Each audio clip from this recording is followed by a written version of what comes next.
Broadcasting live from the Civic Media Studios in Green Bay, this is Nite Lite with Pete Schwaba, your inside source on everything entertainment from Wisconsin to Hollywood.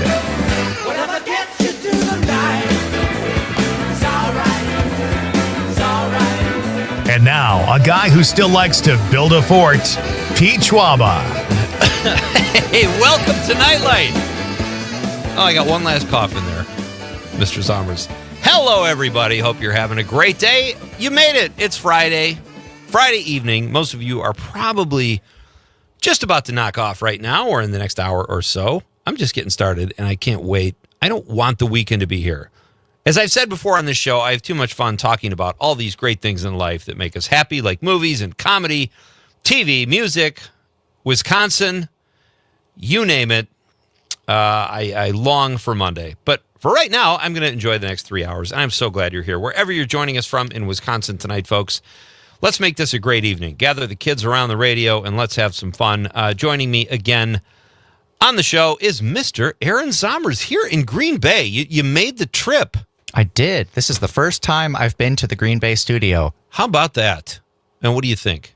It's nice. It's smaller than the Madison one, but that's not a bad thing. I mean, there's a lot of unused space there just because of how big the building is. But here, it used to be a gym or something like that. Oh, really? So the bathrooms have showers. Yes. That is unusual to me. I know. And I regret that I never took a shower here. In all it's not too late. You know what? I posed for a picture like I was taking a shower, but I never took it. I do want to say, folks, that I'm sad to say that Conrad has moved on. He was a part of Nite Lite for 2 years and a great guy.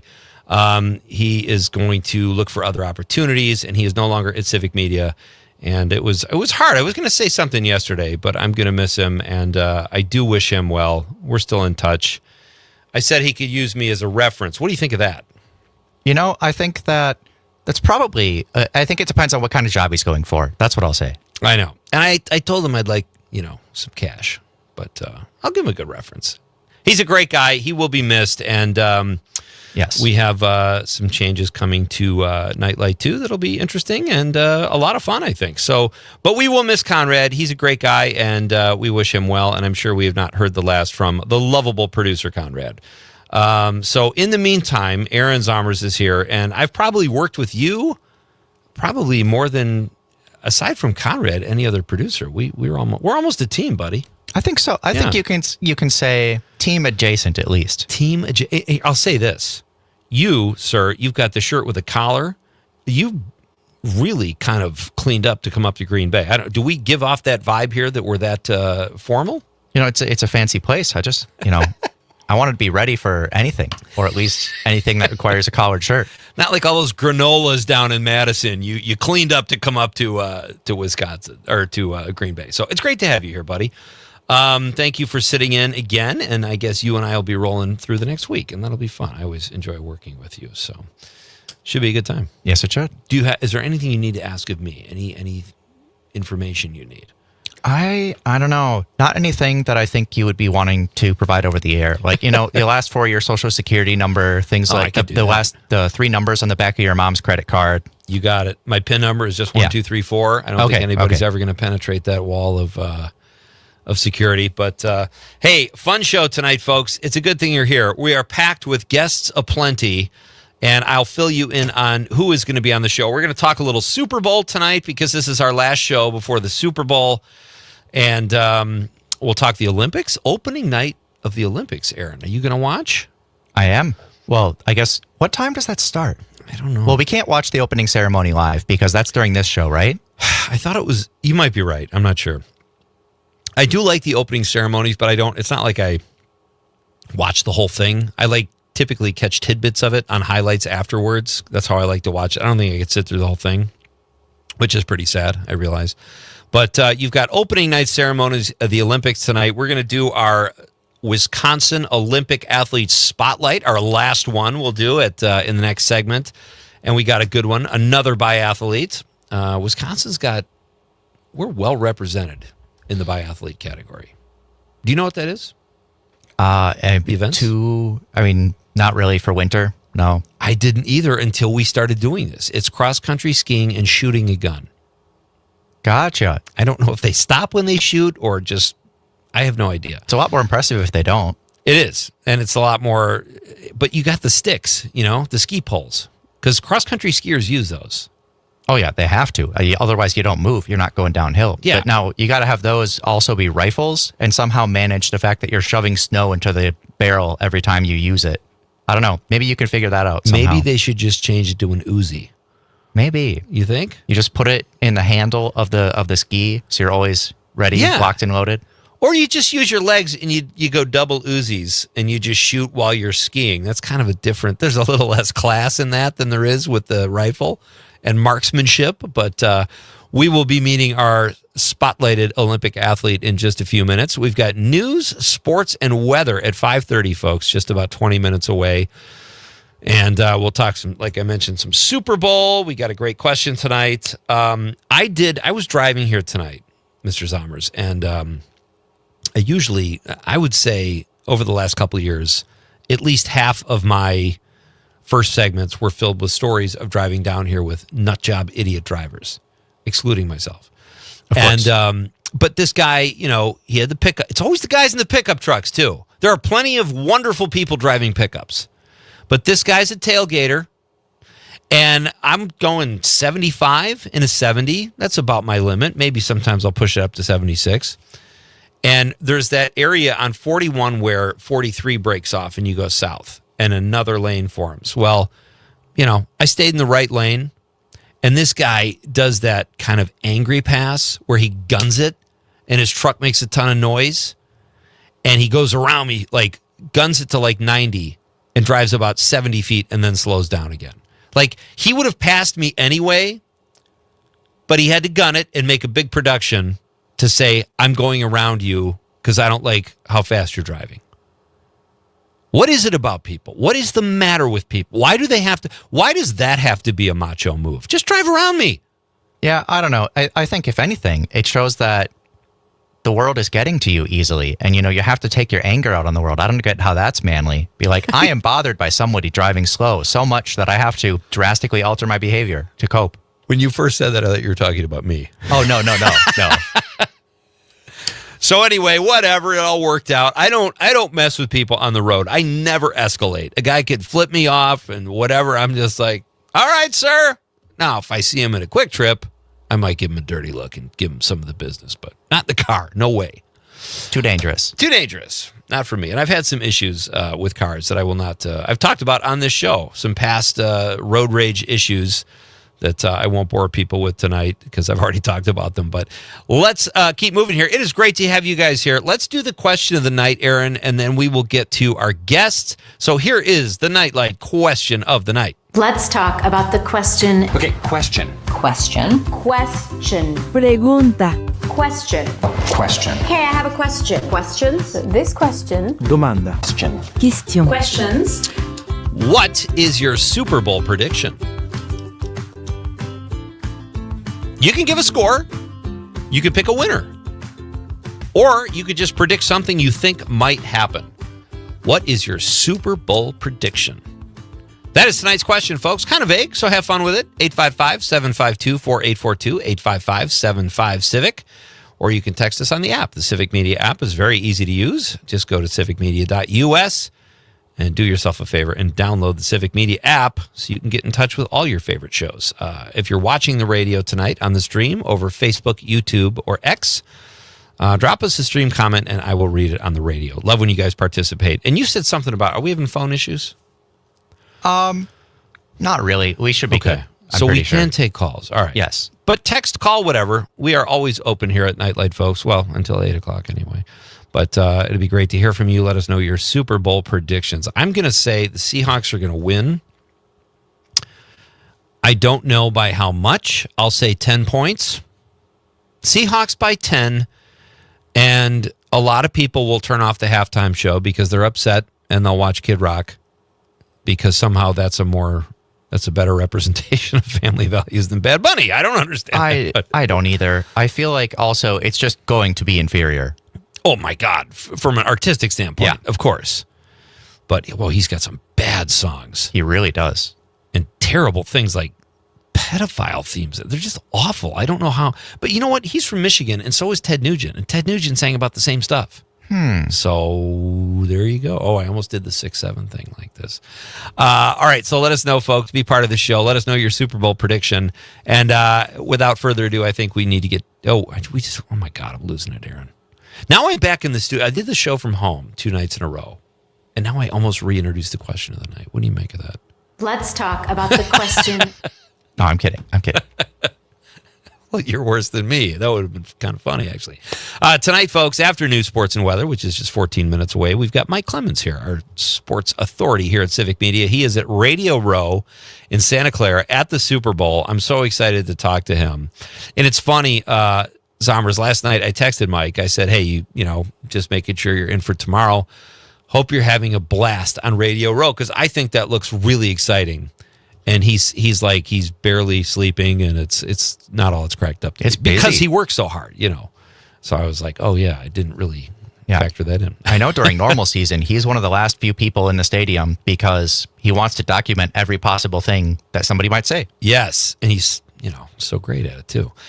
In hour number 2, Craig Knitt will be here. He is a local filmmaker here in Green Bay. He'll be in the studio, and we'll talk to him about a really cool toy event happening here in Northeast Wisconsin. Then in Act 3, Vince Moranto, a comedian, a Chicago-based comedian, is going to be playing at Memories Ballroom. We'll talk to him about that date. That's always a fun venue.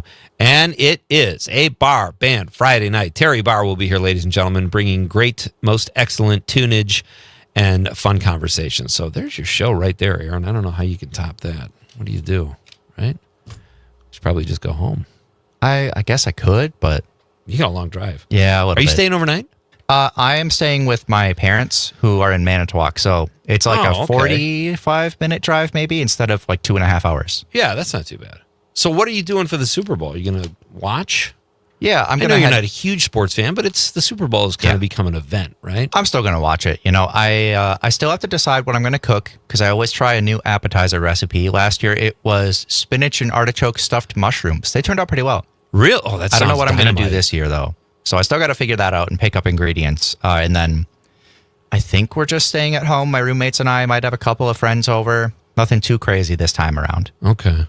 Would it have killed you to bring some of those artichoke things in tonight? So Well, I didn't make any yet. If you really wanted me to, I guess I could have saved some from last year, but I don't think they'd be very good anymore. I'm just saying, I made a quiche. I brought it in. I thought we could have, and a bun cake. I thought we could have some snacks, but, you know, I'm doing all the heavy lifting here. So You know, that does I sound understand really if you good. don't really want to share. If I didn't bring anything to the table, How weird would that be if I was on this side of the glass eating quiche and bun cake and I didn't give you any? it'd be kind of funny. Downright rude. Downright rude. All right, Aaron Zombers is here tonight, folks. He made the drive all the way to Green Bay. What do you think of our fair city? I like it. I mean, it's not like I've never been to Green Bay before. No, it doesn't sound like you're very familiar. But you're in the suburbs. You're down there in Manitowoc. That's where you were raised. It's beautiful. All right, we're going to do this. We're going to do it right. We got great guests, a fun question, and you be part of the show, folks. We are coming right back to share our Olympic spotlight on our Wisconsin athlete. This is Pete Schwaba and Nite Lite on the Civic Media Radio Network.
rendezvous. I'm levitating, the Milky Way. We're renegading, yeah, yeah, yeah, yeah, yeah. I got you, moonlight. You're my starlight. I need you. Welcome back. All night. Come on, dance with me. I'm Pete Schwaba. This is Nite Lite with Pete Schwaba. It is great to have you here on this.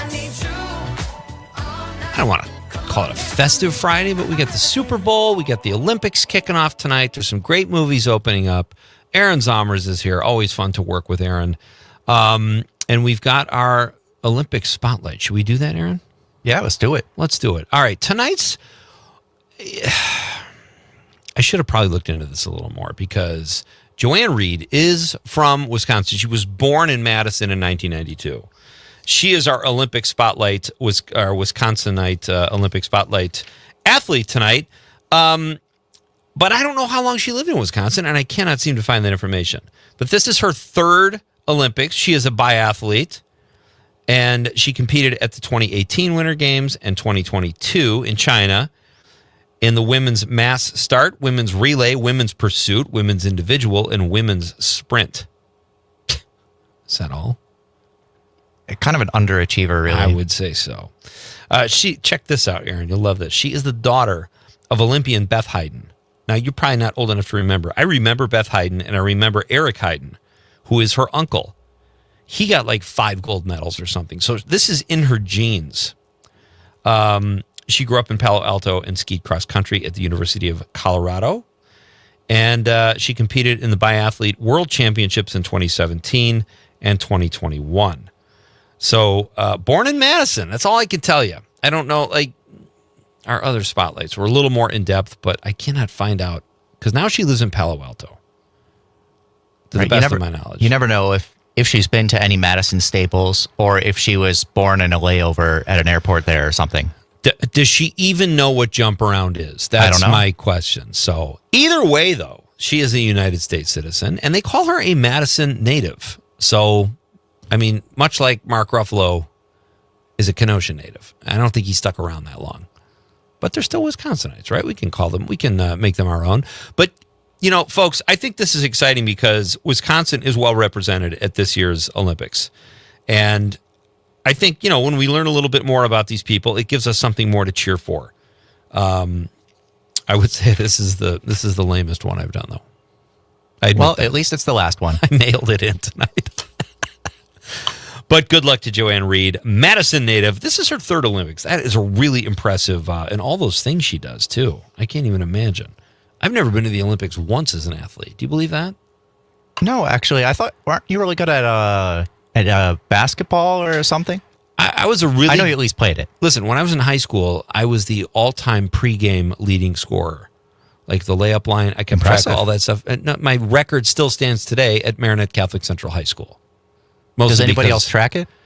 Yeah, the guy whose record I broke, a guy named Dick Lesperance. So, okay. And, you know, if I remember correctly, he came down on the floor and shook my hand when I did that last layup. I never got in the actual game, but I was a very prolific pregame scorer. So we have to talk about something else, AZ. You watched a movie last night that, I don't want to say it was homework, but I encouraged you to watch it. Yeah, I watched Dumb and Dumber finally. It took long enough. And I did not realize how many things I say regularly came from that movie. Oh, funny. Like, you know, so you're saying there's a chance. You know, that's the classic one. But there's a lot of other stuff. Or one of my roommates likes to say, "What you doing to the airport? Flying somewhere?" Or something like whatever it is.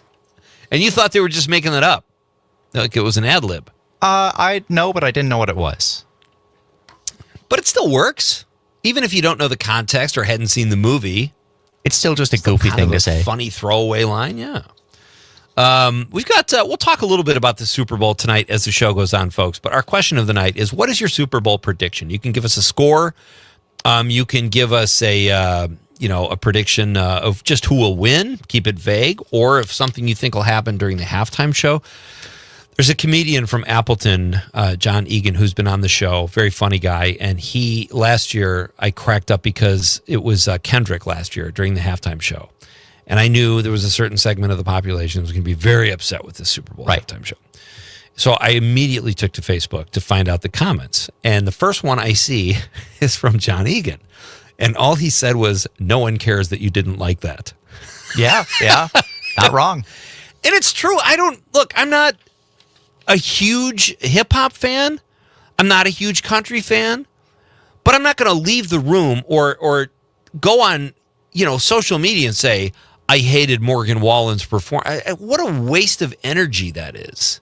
It's still what? Like almost every Super Bowl halftime show is still a great performance. It's a spectacle. Yeah. Now, there are a few that are absolute stinkers, like the Black Eyed Peas, for example. Oh, that was horrific. 10 years ago, maybe? At What did least, they do? I don't even remember that one. It's probably for the best. I don't make a point to watch them because that's when I'll do some socializing, like if I'm at a party or something. But I usually keep a casual eye trained to the TV.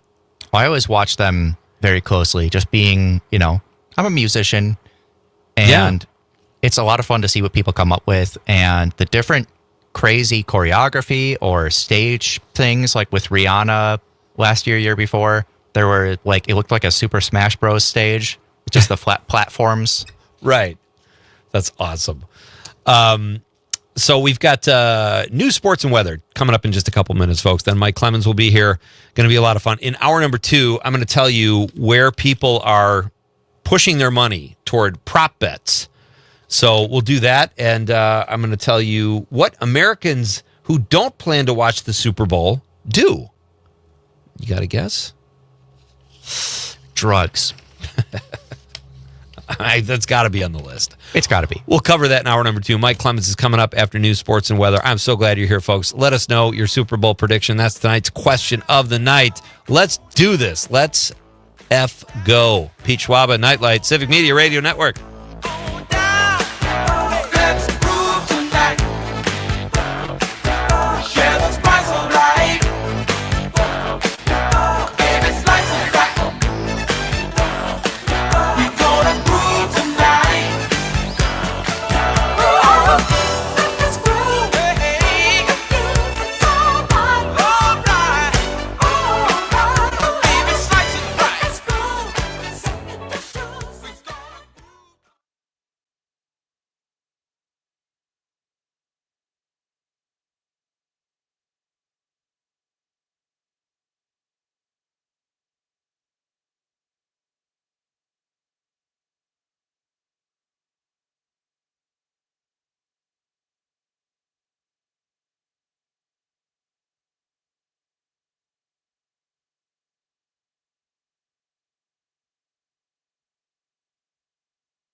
Can you hear me?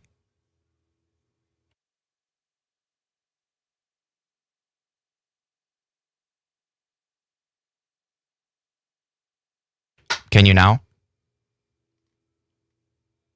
Do you hear me? I hear you. Hello? Hi, it's Mike. Hello. Oh, wait a second. I have the... Okay, now we should both be able to hear each other. Okay, is this Pete? This is Aaron, but yes. Okay, sorry. Aaron in Madison. Okay. Yes. It's a weird... Or I'm in Green Bay right now, and their phone system's weird, so sorry about that. Oh, I see. So you're on the board at WGBW. Okay, standing by. All right, I'll let them know we've got you ready to go. All right.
Welcome back.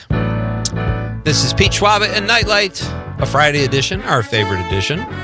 Lots coming up tonight. It's a bar band Friday night. We're going to talk about what people do when they aren't watching the Super Bowl. What do you opt for instead of the big game? We'll talk about that in hour number 2. Comedian Vince Moranto is here tonight and filmmaker Craig Knitt as well. But right now we turn our attention to one of our favorite guests, a Nite Lite chum, if you will. He is our Civic Media Sports Authority, and he joins us now over the phone. Mr. Mike Clemens. Hey, buddy. Hi, I don't know how to answer that because I've been at the Super Bowl the last 20 years, so it's kind of hard to avoid.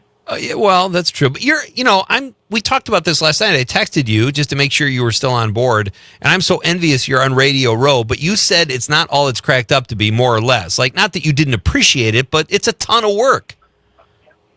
Well, I was sent to Super Bowl 31. I was so excited because, you're a kid, you dream that maybe you could actually see an NFL game, and then you're 20 or 21, and some reporter says, hey, what are you doing Sunday? Can you shoot camera? Because I got my foot in the door at a TV station in Milwaukee, and I haven't stopped, since then covering Packers games, covering NFL games, got through the door. So then, the station I'm working for says, hey, this Brett Favre group, they're looking pretty good. We're going to send you to the Super Bowl. And we go down to New Orleans, and the Packers beat the Patriots in Super Bowl 31. And as I'm at the airport, I also worked at the Journal-Sentinel when I was 21 as a clerk for news. And because Dan Rather wrote a book that I read that said, if you want to get into broadcasting, first work in a newspaper, then work in radio, maybe one of the wire services, then work in TV. Do it in that progression. So that's what I did. And Dale Hoffman was a great long-time columnist for the Journal-Sentinel, sports columnist. And I'm at the airport on layover, headed to Jacksonville that year, and he said, oh, so you go to Super Bowl? Yeah. He says, you ever cover a Super Bowl before? No.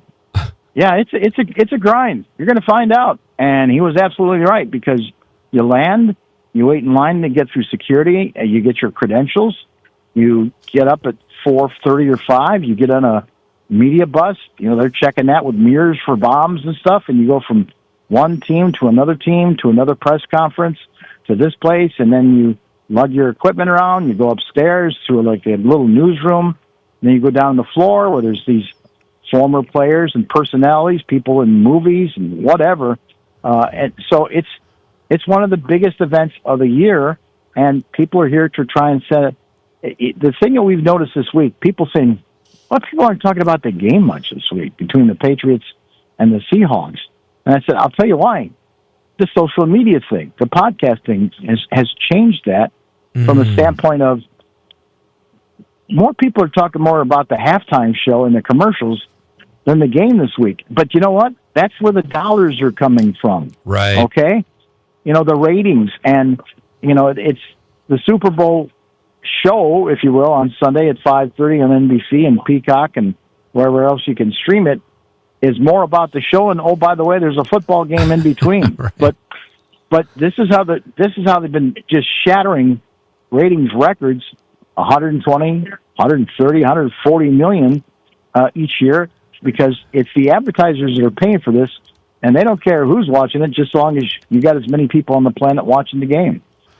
Boy, it sure is an event, Mike. And it's like people that Aaron and I were talking about that. Like, even if they don't care about the game, it's a big party. It's like a holiday. So, and I understand what you're saying, but are you over the point where it's the least bit exciting for you because it's so much work? No, I just talked to Amon Green. Oh, there you go. Moved down to Houston. Christian Watson was here this morning. I spent a half hour with Jordan Love the other night off campus. And, I explained to people, if you're in an office at your place of business where you got a job and the door's closed and the manager's in there talking to people and they come out and you say to these people, well, what's going on in there? Well, what are you guys talking about? What kind of answers do you really think you're going to get? That's what a locker room is like at the Packers, the Brewers, the Bucks, or even in the Badgers. You get these guys away from the field, away from the locker room, the facility, and they're a little bit more relaxed, and you can have more of a conversation. So I had that with Jordan the other night. He was at a flagged football game, and, Jordan, man, it's like, these are some things that Aaron Rodgers just never decided to be a part of in terms of his personal life or the way he was marketing himself. He's off to a good start with State Farm and everything, and then COVID hit and some controversy. But Jordan Love, man, in 3 years, here he's engaged. He gets married to Veronica. Now they got a baby girl on the way. Last night he's on the Honors Awards show. He's a presenter. And one of the things that the league is pushing, they want to back flag football just to get more people interested in football. As if there wasn't enough, they never take no for an answer. So he was there to promote a flag football game Wednesday night for girls that was glow in the dark. And so all the players were wearing glow in the dark T-shirts. They had black lights all over this stadium. It was the same place where they did the Pro Bowl games the night before on turf. And it was Jordan Love's team against 49ers quarterback Brock Purdy's team, with Eli Manning as the referee, who kept on calling pass interference calls during the whole game. But then you get Jordan off to the side and say, hey, man, wow, so half we got the job and half the defensive coaches are gone. And your quarterback coach, Sean Mannion, last 2 years taking over for Tom Clancy, he just got hired as the offensive coordinator for the Eagles. And so what's that mean for you? And he shrugs his shoulders like, Matt's coming back. I get along great with Matt. I feel like I've got ownership of the offense. And, we'll fire it up, and if we can get Tucker Kraft back and all that. By the way, I just saw Saquon Barkley walk by. He's going over to EA Sports to do a thing for the Madden game. So, that's why you're here, man. It's the convention of the National Football League. That's so great, and they seem like they're more at ease. Like, they're there maybe for commitments and stuff, but just the fact that you said he shrugged his shoulders and he gave you this answer that is a little less guarded maybe in the locker room or whatever, it sounds like a great place for a guy like you to get great quotes and insights, And to build relationships, Pete, relationships. Yeah, that's great. Mike Clemens is here. He is the Civic Media Sports Authority covering the Super Bowl. He's in Santa Clara. We're talking to him from Radio Row or thereabouts. Mike, you also said you had, or Brian Gutekunst had a long press conference on Wednesday to talk about the plan for 2026. And what's going on? How are things looking for the Packers in 2026? Got a contract extension to talk about, all kinds of great stuff. Yeah, that came a little later than usual. Yeah. I was hoping it wasn't the week of the Super Bowl, but that was back in Green Bay, so I was able to monitor it via Zoom. And Gutekunst said, yeah, now I'm renewed, Matt's renewed. We still don't know the exact terms. We estimate they got another 3 years or so, another 2 or 3 swings of the bat to see if they can get this team to the next level and to get into a Super Bowl. But he said, we didn't finish. What's interesting is that a year ago at this time, when he sat down with us for about an hour in a conference room in Indianapolis, he said, we lost our last 3 games. We looked good there for most of the season. So then this year, they pull off that incredible trade for Micah Parsons from the Cowboys. Yeah. And no one ever could have predicted that Jerry Jones was going to let this thing break down to the point where, they couldn't do a deal. And so then he ends up trading Micah to the Green Bay Packers, and everybody thinks that's just the dumbest move of all time. The first couple of games, they looked like a Super Bowl team. They had some ups and downs after that. And then like I told you on your show, when I got back from that Denver game, I said, oh, man, that Packers team was distraught in that visitors' locker room in Denver, because it was not only the concern about, oh, gosh, did Micah just have a torn ACL, which they were beginning to find out. They didn't know for sure. Yeah. It was more like those Broncos are good. Sean Payton's got that team coached up, and we may have met our match, and maybe we're not as good as we thought this year. They lost their next 5 games. And so when Gutekunst had his press conference on Wednesday, it's the first time we had a chance to talk to him since training camp, he said, hey, we were 9-3-1, and then Denver. So we nailed that. Something changed. Right. Something changed in the vibe of that locker room, and now they got to figure out how to reinvent that going into 2026. Mike, who gets more of the blame when a team kind of spirals like that at the end of the year? The coach? Probably the coach, right, as opposed to Gutekunst? Usually it is the coach, because especially in the sport of football, at the end of the day, it's motivation. Are the guys playing for you? Are they doing everything they can in their power? Are they focused? Do you have a good game plan in? And how are you managing the game while the game is going on? Are you able to figure out what your opponent is doing? Can you make adjustments at halftime? Or as the game goes on, that can make a difference in the game? And LaFleur's won a ton of games. But now it's getting to be, kind of crunch time. Like, well, why can't you get to the next level? And something that was kind of, I'm a pretty big supporter of what LaFleur has done and his consistency. Yeah. But it was almost over a year ago someone said, who knows? I mean, remember Andy Reid and all those years that the Eagles gave him a chance with Donovan McNabb and Michael Vick, and finally Jeff Lurie, the owner of the Eagles, just gave up. And so what's he do? He goes to the Chiefs. He gets a generational quarterback in Patrick Mahomes and Travis Kelce, Chris Long, and then they win 2 or 3 Super Bowls. So, who knows? Maybe Matt LaFleur's better off at his next job than the one in Green Bay. It's a little too early to pump the brakes on that, but that's in the back of your mind, right? Sure. Mike, one more Super Bowl question for you. Is there a consensus? Or I would assume people are leaning towards the Seahawks, but is there a odds-on favorite in your opinion, or what you're hearing? The odds makers went early on Seattle, particularly because of their defense. 4.5 points for Seattle over this Patriots team. Okay. Another thing is Sam Darnold, a little bit more experience. Now, though Sam has had his ups and downs, and last year he had a 14-win team with the Vikings and choked in the playoffs against the Rams. That's part of the reasons the Vikings thought that maybe they could go on with J.J. McCarthy, a decision I'll never understand. No kidding. Never. Well, it cost the general manager his job up there last week, right? So, but Sam is pretty resilient, and that's been his story about, with all these teams that he's played for, from the Jets and the Panthers and the 49ers, he's got a lot of great experience from Kyle Shanahan here in San Francisco, from Kevin O'Connell up in Minnesota. So he's grown as a quarterback. But you know what? I'm taking the Patriots because this Drake May kid, he's off schedule. He's off schedule. And the other thing is, I like experienced coaches in this game. Right. Mike McDonald, the head coach of the Seahawks, a defensive coach, a guy's done a lot of good things, and he's got a great roster from John Schneider, former Packer guy, right? Who's got this team back for the 4th time to a Super Bowl. But Vrabel is a darn good coach, and I think that he could pull this off, especially with that off schedule. If Drake May is on, he could be really dangerous. And Caleb Williams, he could pull a rabbit out of a hat. Yeah, no kidding. Mike Clemens is here. Mike, can we keep you for a couple more minutes? How are you doing on time? We'd love to hear about the trade that did not happen. Can you stick around for a couple? I got Christian Watson's over here waving at me, and I'm just telling him, hey, go get something to eat. I'll be back. Go ahead. Yeah, no, we're good. We're good. You're the best. He just chose us over Christian Watson. All right, Mike Clemens is here. We're going to do a very short break, and we'll come back and tell you about the trade that was not to be. It's Pete Schwaba and Nite Lite on the Civic Media Radio Network.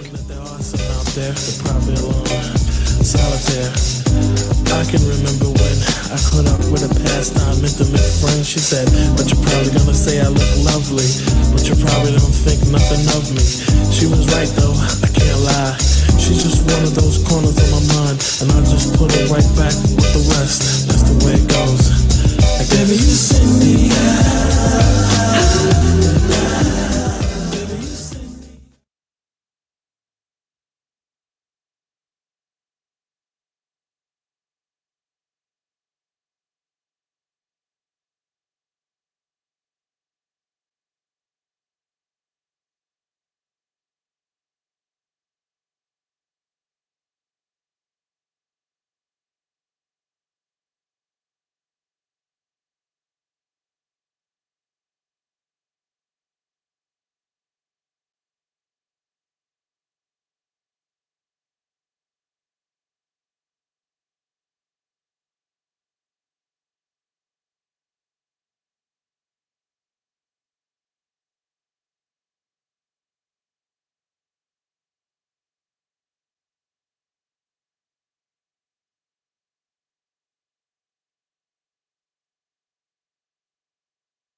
back.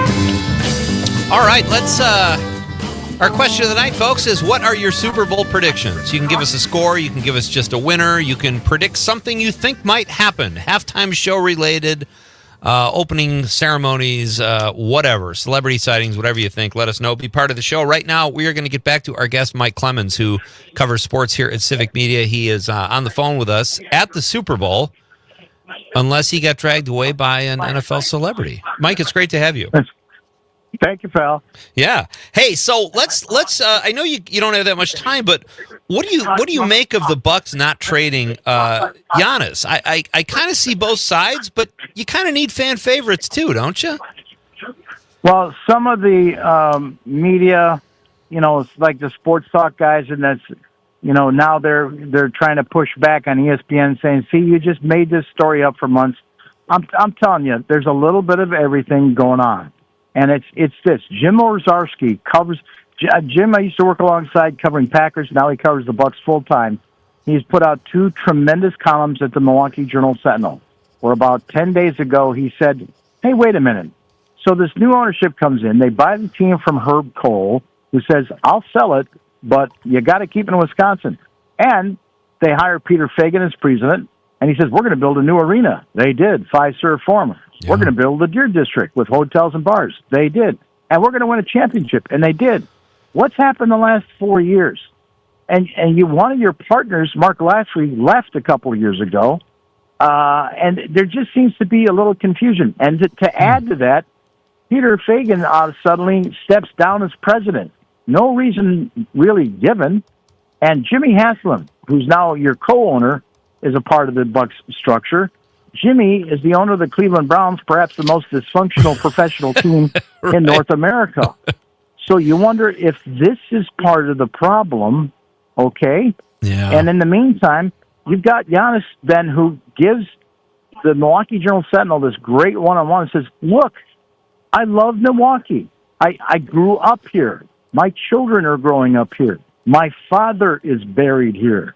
I'd like to retire here, but I don't want to waste the next 5 years of my career and never get back." And you can't argue with that. So, there's some smoke out there. Part of it is caused by the player, and part of it might be things that we don't know that's going on upstairs at the Bucks organization. Well said. Before we let you go, Mike, the Badgers have a big week coming up. 2 ranked opponents, Illinois, Michigan State, and they've got Indiana this week. How are they doing in your estimation? Nick Boyd is a guy that Greg Gard picked up in the transfer portal, and he has been a nice compliment to John Blackwell in scoring at the guard. So they've got a game tomorrow at 11 that we've got carried on some of our stations. Hey, you know what I did today, Pete? What? I got my first ride in a Waymo. What's a that? Driverless taxi. Oh, really? Oh, I've never done one of those. Yeah. They're white, and they got the thing on top that's spinning around. I shot some video of it, but they're actually pretty good drivers. It's freaky. You know what I did is we were down by Fisherman's Wharf, and there's a bunch of tourists there. Yeah. And as we're driving through Fisherman's Wharf through busy areas with people on bicycles on the road, and this thing is making perfect stops and turns or whatever. I rolled down the window and yelled at the tourists. I said, "Help! Help! We don't have a driver. This thing's on its own. Help! Oh, Call please, somebody." please tell me you have that on video. I do. Oh, you got to share that, Mike. That's hilarious. I'll post that later. Did you tip? That's what I want to know. It wouldn't let you out until you did. Oh, come on. You got to tip a machine. That's horrible. Folks, he thinks that New England might pull this out, and he is the great Mike Clemens. Mike, as always, my friend, thank you. Try to have some fun there, and don't work too hard. Thanks, Pete. Appreciate it, pal. You got it. All right, Mike Clemens. Always love talking to Mike. We should try to Mike on next week and find out what we missed at the Super Bowl, right? I'm sure there's going to be a lot of behind-the-scenes stuff that the average person is not going to catch, myself included. I'm almost interested to see that video he just talked about, because that sounds really funny and something Mike would do. We'll have to keep an eye on his social media. Exactly. All right, let's go to the text line. We've got the boss, Aaron, typed a big LOL, and I think he was giving you a shout out for your drugs joke. Well, thanks. We don't know, but sometimes it's the low-hanging fruit. Thank you, Sage. Good to hear from you. Always love when Sage texts in. Tom in Wausau says, many people who don't watch go to the movies. This is what we were talking about before, and we'll talk about it a little bit in hour number 2. What do people do when they don't watch the game or have no interest? Tom says, good idea. Yeah, go to the movies? Absolutely. Although, like where I live, the movies are already, there's never anybody in the theater. There's like 9 people sometimes. Sometimes if there's Avatar. COVID really killed that. Yeah, it really did. He says many people who don't watch go to the movies. My Super Bowl prediction, answering our question of the night, which is, what is your Super Bowl prediction? Tom says more people will watch the Super Bowl than will see Melania movie. Well, yeah.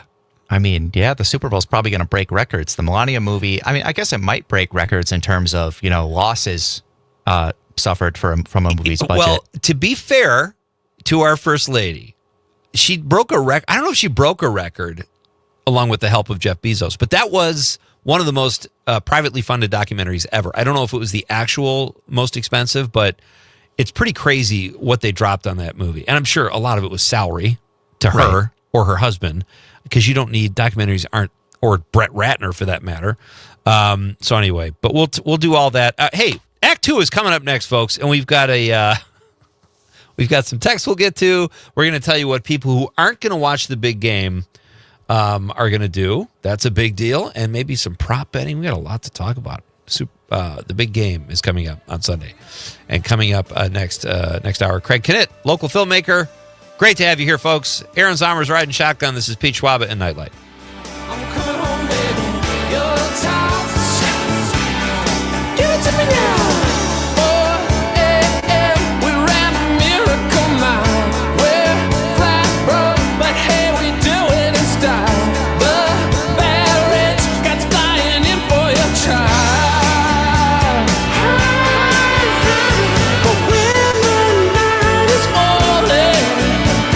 You cannot find a friend.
Broadcasting live from the Civic Media Studios in Green Bay, this is Nite Lite with Pete Schwaba, your inside source on everything entertainment from Wisconsin to Hollywood.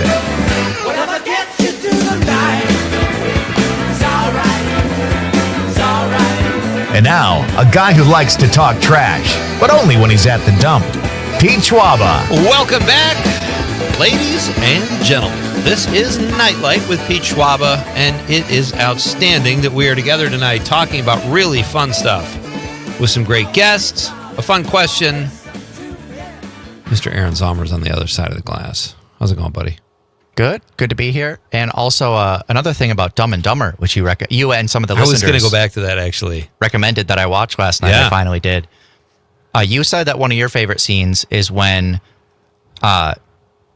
Jim Carrey's character, Christmas. What was his first name? Lloyd Christmas. Name's Christmas. What a name.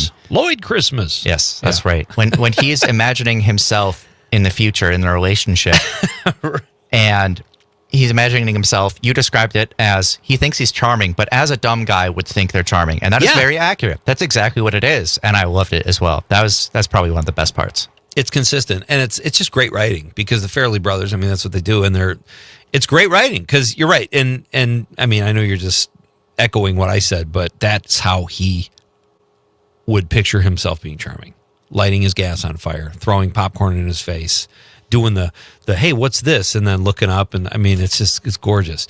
And everybody thinks Jeff Daniels is just as funny. I don't. He's funny. He's really funny. They're great together, but doing a character like that for Jim Carrey comes so naturally. Whereas Lloyd Bridges, Jeff Daniels, is like he's such a great actor. Like him doing a dumb guy is like him doing a dumb guy. Whereas I've seen Jim Carrey do that a million times, and he's great at it. He just morphs into the character. So, but yeah, a great film. And you know what? Honestly, we were talking about the line where Lauren Holly's character says, you know, I have a boyfriend, and he's like, well, is there like 1 in a million chance? She says, I'd say more like 1 in a billion. And he goes, so you're telling me there's a chance? Yeah. Nobody saw that coming in the movie theater. I do remember that, but I wish I could go back and enjoy that moment again. That is one of the beautiful things about movies.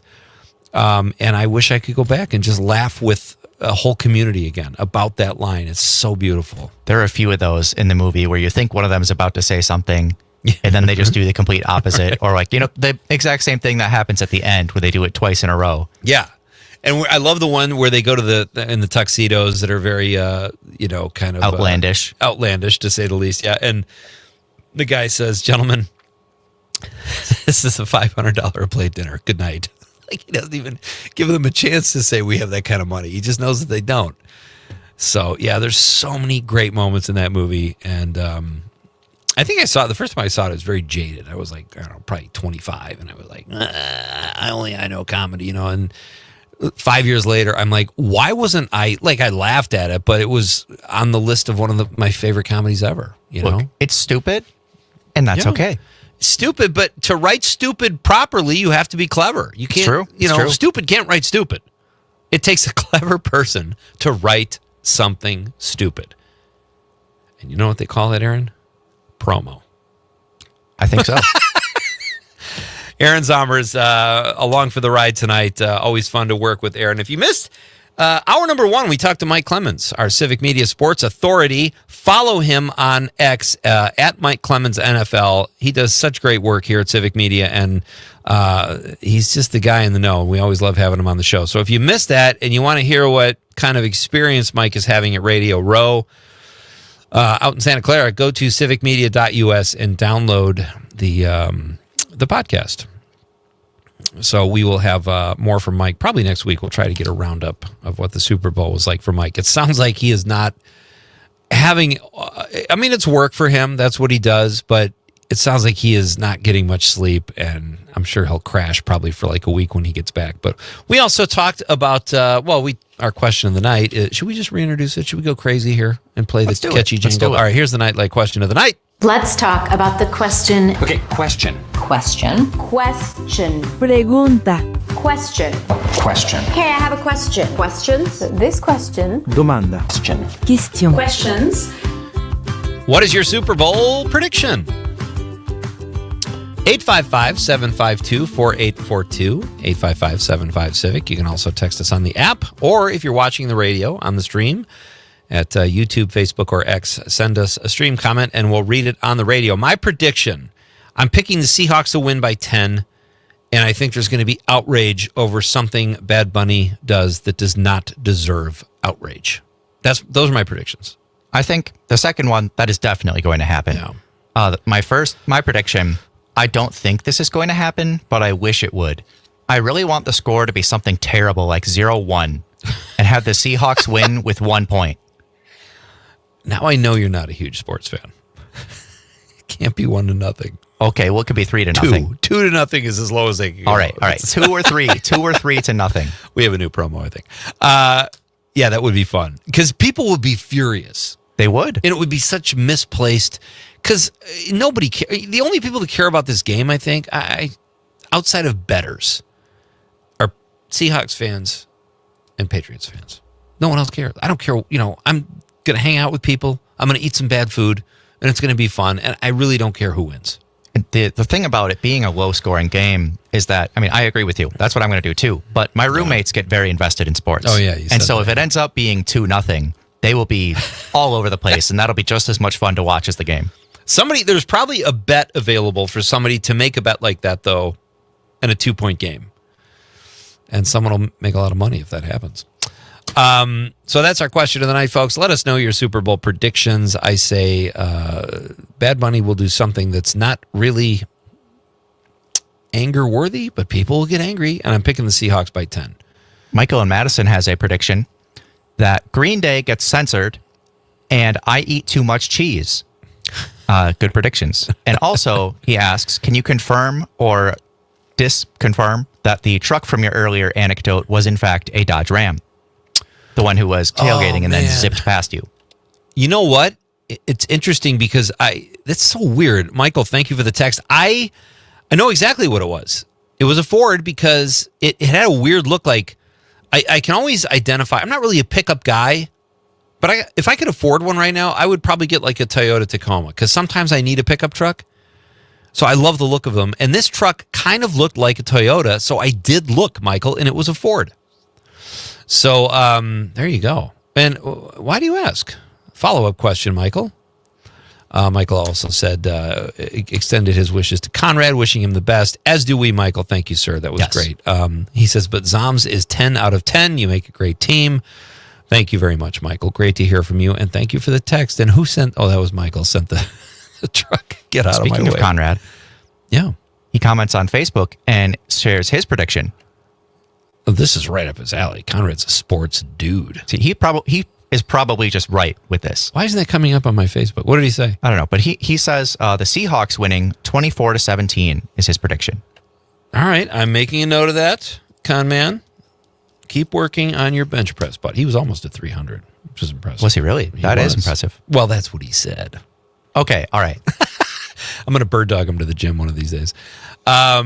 Anyway, so that's there you go. There's our Super Bowl. That's our question of the night. What is your Super Bowl prediction? Coming up this hour after the news, Craig Knitt will be here. He is a local filmmaker. He also teaches at the Boys and Girls Club of Green Bay, does great work there, and he's going to tell us all about a big toy event tonight, as well as where you can see his next film. And then in hour number 3, we've got Vince Moranto is going to stop by at 7:10 and tell us all about a really cool show he's doing in the coming weeks at Memories Ballroom in Port Washington. And you know what else? Have you ever been with me on a Friday night? I don't. Yes, I have for Bar Band Friday. Yes. A rock star, not literal, but she could be. She could be. Terry Barr will be here for a Bar Band Friday night, the segment that is named after her. She will be here at 7:35 with new tunes and awesome conversation. We'll get Terry's Super Bowl prediction as well. So we've got, how are we doing in text? Am I keeping up here? We've got on the stream, Jim checks in on the stream, says prediction for the Super Bowl halftime show. Bad Bunny will bury the alternative show in the rain. Yeah, no kidding. Can you even watch? Like, where would you watch that show, the Kid Rock show? Probably online somewhere. I don't know. Like, if it's not, I don't know if it'll be on TV, but if it's not, that's going to mean a lot of people just won't be able to watch it. And you know what? That's probably okay. That's probably okay. And there's Conrad's prediction. Yeah, 24-17. Thank you, Conman. And we do have one more text. Monica in Mount Horeb says, the Patriots have won too much, so I would prefer the Seahawks win. I'm going to have to agree with that. Plus, Totally. Seahawks is a cooler name. Also, I would just like to say I feel like I was the last one to know about Conrad. I guess I need to learn how to spell Aaron now. Well, Monica, you did spell it correctly. You're not the last one. I didn't know how to say it, so I just mentioned it tonight, Monica. You're in the know, and thank you, and we share your sentiments. Yes. Barb from Waukesha in the 262 says, I predict it won't be a blowout. I'll put my money on Seattle. If you are a dog lover, check out the Puppy Bowl on TBS at 1 p.m. I'm not going to do that, Barb. But I appreciate Barb's. I didn't even know, I'm impressed, first of all, that Barb knows where you can see the Puppy Bowl. Because I remember, obviously, I remember hearing about it, but I don't think in years I've even known about the Puppy Bowl. So there you go. Thank you for your text. Keep them coming, folks. What is your Super Bowl prediction? So, all right, here's what I've got, Aaron. This is where did I see this? This is from Ranker, maybe.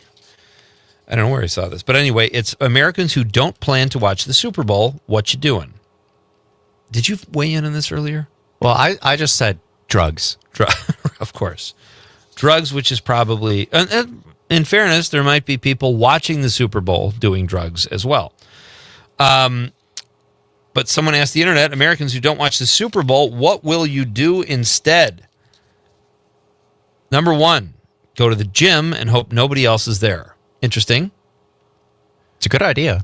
It is a good idea, but most, and I'm generalizing, and I apologize for that, but most people who go to the gym and want to look buff are probably football fans, probably going to watch the game, but I'm sure there's a lot that aren't, and they'll be there. Number two, Costco. That's probably a great idea, because everybody's going to be at Costco like crazy up until right before the Super Bowl.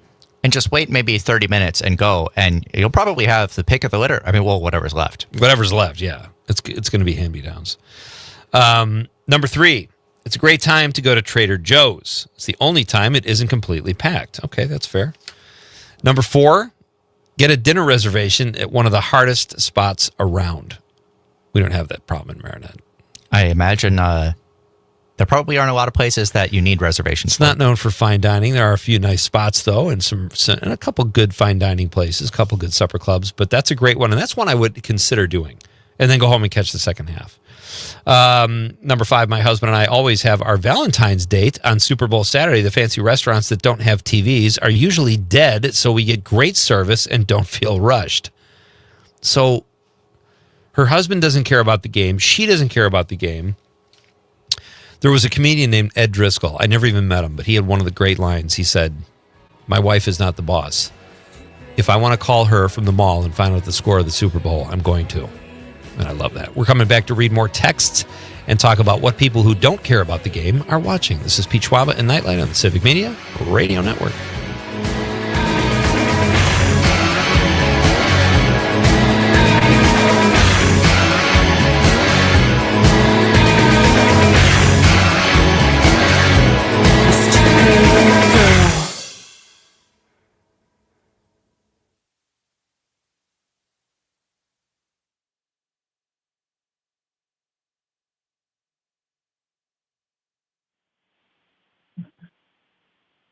Hello, Cindy. Can you hear me? Yes. Okay, cool. All right. It's a different weird phone system we have at the Green Bay studio. So glad to hear that it is working. I'll let Pete know we've got you ready to go. Okay, thanks.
Welcome back. I'm Pete Schwaba. This is Nite Lite. All right, I have to read this text. One of our regular texters is a guy named Bud from Janesville, and Bud would text during the rebroadcast between 4 and 6. So this is what Bud says. He says, "Hey, Pete, you must not be monitoring the text during the rebroadcast of your show. I thought you would mention my contribution to your show in the above text. I listen every morning, and you're a lot cooler when you give me mention, especially now that you have 3 hours. Oh, well, I'll keep chiming in occasionally. Love your show. Bud from Janesville. P.S. Favorite soup is taco. Oh, taco soup. Nice. That's good stuff. Absolutely." He says, "Made by my beautiful wife, Janice." Here's the thing, Bud. Yeah, I don't know. I haven't not seen the text from the rebroadcast. Is that, what could that be from? We'll have to look into that. Yeah. Sorry about that, Bud. Please keep texting. I love that you love the show, and it's great to hear from you. We've got a phone call from Cindy in Appleton. Cindy, how are you? Good, Pete. How are you? I'm doing great. What's going on?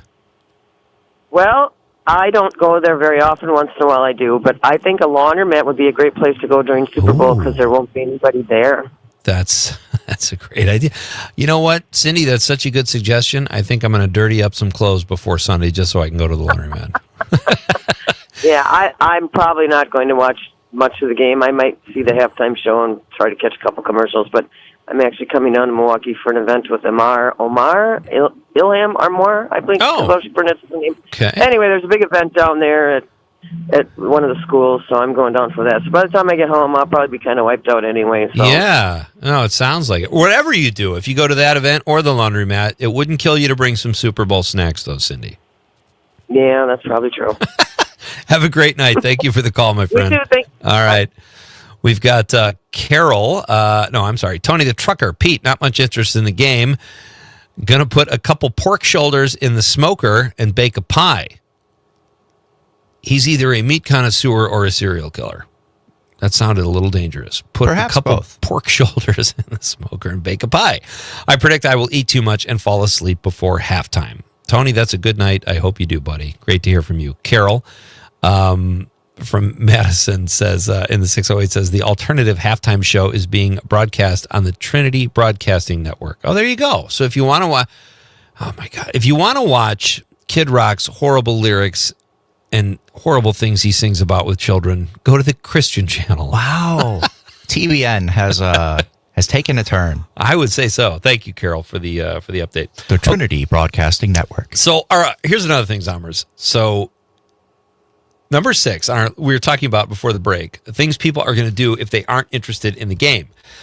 Number 6 is play video games, grade papers, watch a TV show, fold laundry, thinking along the lines of Cindy there, write lesson plans, just a typical Sunday for me. I assume that's a teacher. I hope that's a teacher, unless someone is freelance writing lesson plans and grading papers. Number 7, I'm going to smoke a Super Bowl. So I guess that fits with my previous suggestion. There's going to be a lot of that going on, I'm sure, either way, whether the game is on or not. Number 8, hosting a board game night with my friends. That sounds like something I would do during the Super Bowl. That does totally sound up your alley. Maybe that poster was me. Could you, maybe you're number 8. Could you find enough friends to do that don't care about the game? I think so. Yeah. I think that most of the people that I end up watching the Super Bowl with don't care that much about sports and are just like, let's just hang out with friends. And then the 2 or 3 people in the friend group that are hardcore sports fans are like, yep, we're watching this. All right. Come on, everybody. Let's get it together. That sounds absolutely right. Number 9, it's a great day to go skiing. The slopes are empty. Okay, there you go. Chance at a serious injury instead of watching the Super Bowl. Number 10, Can't let them have all the fun. My football agnostic family does a Miyazaki Bowl. We make Super Bowl style food, wings, snacks, and dip, and watch a Studio Ghibli movie. The idea of themed events like this is pretty awesome. A super party for non-football fans. Have you seen any Studio Ghibli movies? I have not. We're going to have to get you to watch some of those. Is that My Dumb and Dumber? I think so, Okay. yeah. Spirited Away is probably the most popular. Oh, okay. Yeah, I've seen Spirited Away. Okay, so you've seen at least one. Yeah. It's anime? It's just, yeah. Okay. I don't know that term, though. Hey, folks, these are all great things to do. But you know what? You can do these any day of the year, too. I mean, But the Super Bowl, I guess, allows you to do it when there's not as many crowds. That's pretty cool. How are we doing on time? We okay? Got about 2 minutes. All right. So I want you to try to guess, Zommers. What state do you think will order the most pizza on Super Bowl Sunday? Pizza. Well, is it per capita or is it just raw totals? Do you know? Oh, that's a good. Because then I think I'm going to have to say either Texas or California, just because they're so big. I'll say California. No, I'll say Texas. This is from USA Today. You're hosting or hitting a party for Super Bowl Sunday. What's on your menu? If you live in Delaware, maybe I should just ask you what's on your pizza. Delaware, it must be per capita. Unless Delaware is crazy ordering pizzas and can outnumber Texas or California, but I find that hard to believe. 10 states that order the most pizza on Super Bowl Sunday. 1, Delaware. Philadelphia is the city with the highest pizza demand for Super Bowl Sunday. The way the data was grouped, Philly was categorized as Delaware for some reason. Interesting.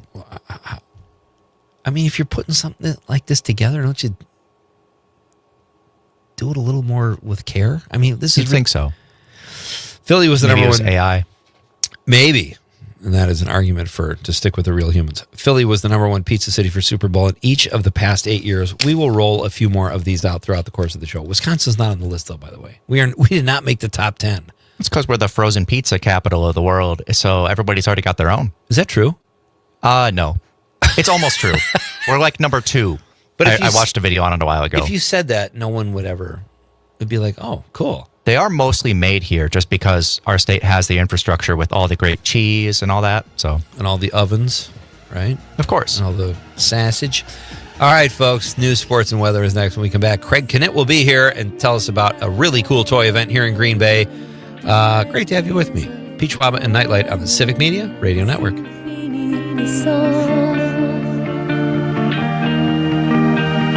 She's got herself a universe gone clear.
Welcome back.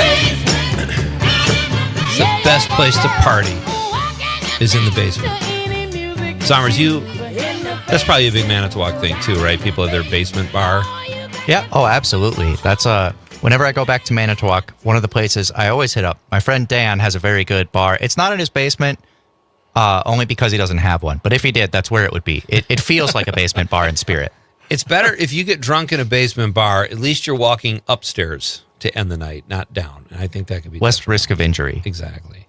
Hey, welcome back, folks. This is Nite Lite with Pete Schwaba. Our question of the night is, what is your Super Bowl prediction? You could do score, you could do team, you could keep it vague, you could say halftime show prediction, national anthem prediction, celebrity sightings, whatever. Let us know at 855-752-4842, 855-75-CIVIC.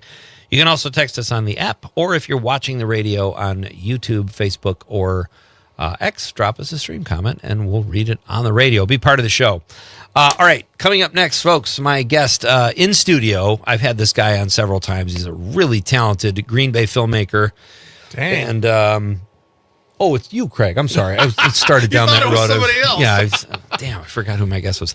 That is the voice of Craig Kinnett, who joins us now in the studio. We've got a lot to talk about, man. Absolutely, man. Absolutely. And as far as predictions for Super Bowl are concerned, I've been kind of a little bit out of the loop, and I'm not a super big sports guy, but being here from Green Bay, you gotta love the Packers. Listen, I actually love that you live in Green Bay, a pro football mecca. I work in Green Bay, and you don't really care. You must be like the lesser 1 percentile or something. Maybe I do love the Packers because I work for the Boys and Girls Club. Yeah, and my favorite Packer's not there anymore. Aaron Jones. He was so sweet and he was so giving to the community. Yeah. And as far as our kids are concerned, he brought them shoes and he even painted a mural with me one day. His kid was painting on the wall and painted in the wrong spot, so I had to clean it off. But he was painting with his kid, holding his kid. I've got a picture. Oh, man. I know, dude. That's so cool. So I get a chance to rub elbows with these guys once in a while, and I'm waiting for that one who's an artist to make that connection and bring them in even deeper. But they're still good guys. You don't have to care about the game. You could just say, they're good guys, but I don't care about the game. I don't think anybody would hold that against you. I've learned to really love watching the Packers play. Good for you. So my prediction is that, and it might not be a popular one, is that they're going to hold their own really, really well for the first half, but the Packers aren't going to win the Super Bowl. They're not going to win the Super Bowl this year, and I know that people are going to be mad about that, but darn it, that's what I'm putting it out there. Don't bet on them. If you're doing that on purpose, it's genius. If you truly think the Packers are in the Super Bowl, I think that's even funnier, though. Well, and once they're not, then I don't. I'm no longer invested, Pete. That's kind of what it is. But fair. I do love the commercials. Do you? Yeah, I like some of them. I don't you're right. Of them are pretty bad. You're right. Some of them are just corny as heck. But I mean, there's going to be a lot of Marvel release trailers and stuff, I think, coming up, and that'll be kind of cool. So before we get into this really cool toy event you have and talking about your film, you saw Train Dreams. I would say for the last month, I have. Have you seen Train Dreams, Zommers? I have not. Okay. I'm just kind of striking out. A lot of people, even critics, haven't seen it. So, we should have asked. Divisive. We should have asked Davica yesterday. I bet she's seen it. Damn it. All right. Well, you've seen it. I've seen it. I really liked it. I absolutely loved it. I do not like that title. I think it's misleading. It is. Train Dream is dumb. Yeah. It's just kind of silly. But I kind of watched it on your recommendation on the show. Oh, nice. And I watched it with my mom and my brother, and we were all engaged the whole time. Yeah. And it's not a story that's straightforward. I mean, it's actually a story about all these extra characters that come into this guy's life. Right. And kind of weave their way through it, and then they're out, Yeah. And then as far as like a script layout, boy, oh boy, I'm like, okay, I know what's going to happen. This is predictable. No, not at all. It's not. Yeah. It's not what you would put for a typical Hollywood movie, Yeah, and it's weird. Like there's a scene, I think I talked about it on the show, and I probably shouldn't have like a spoiler alert because there's a horrible scene. I shouldn't say horrible. It's a sweet scene, but it's heartbreaking.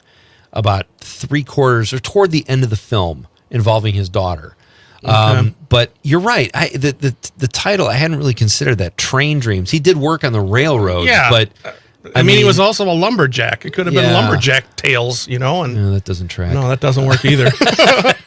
But you liked it, and it's good. I absolutely loved it.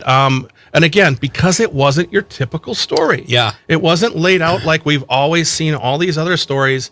You know, I can't say that it was a feel-good movie, Pete, but it left you understanding life. Yeah. Life isn't always going to give you the answers that you want. There's a lot of pain. There's a lot of suffering that comes with living. And then there's also joy that comes through there too. And I think that story really nails it at times. It does. It's just the story about one guy's life and his experiences, and he experiences love and loss and all these great things. But one of the things I like the most about the film, Craig, is, it takes place around the turn of the century when they're building the railroads. And later in his life, there are two things that stood out. Well, one of the last shots is him in a plane. He got to go up in a plane. Yep. And the other one that resonated with me was when he said, or I think it was the narrator, who did a great job too, what's his name? Will Patton. Okay. Great, and a really good actor, and his voice was perfect for the narration. But he said, I can't remember the character's name, but he said he saw himself in a mirror for the first time. Well, he also never used a telephone. Right. And there's these things that come into the story. But the mirror thing to me was like, oh, yeah. Back then, you didn't really know what you looked like. Like, you probably saw your reflection in water or in someone's eye or glasses or something. Or in a silver knife blade or something like that. But that scene where he's looking at himself in the mirror, I'm like, that's all we do now is navel gaze, I mean, talk about a different time. It's just a really good movie. And it's not going to win Best Picture. And, I read a lot about the behind-the-scenes stuff in there. Really? Okay. And it's like they fell a lot of trees in that film. They didn't. It was all digital. They built one that's good that was know. like halfway. It was a half tree, and then they digitally knocked down the whole tree. Really? And there's a couple times where there's this massive stump that they used a couple different times as it's going through the background of the scene, and it's fiberglass. They built it. That's so great. Oh, I know that.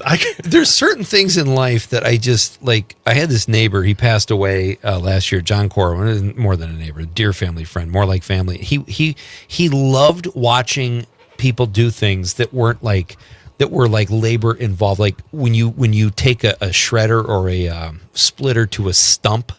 He would stand there and watch that for an hour and drink coffee, and it fascinated him. And I'm like, and I would go, oh man, check that out. And then I'd look at it and I go, that is really fascinating. Well, have you ever heard of like the Norwegian films and some of the movies that they have on their TV stations? It's like the first half the day is a movie about people cutting wood. Oh, they're cutting wood, and then guess what the second half is? Campfire. Okay. And that's what their movie is. They had one of their best watched films or television shows for the day was this boat ride. And it's just a shot of the river, and they're going down the river, but their queen was in the boat at one point. So there's a split second where you can wave at the queen. And they loved it. And you think about it. Watch?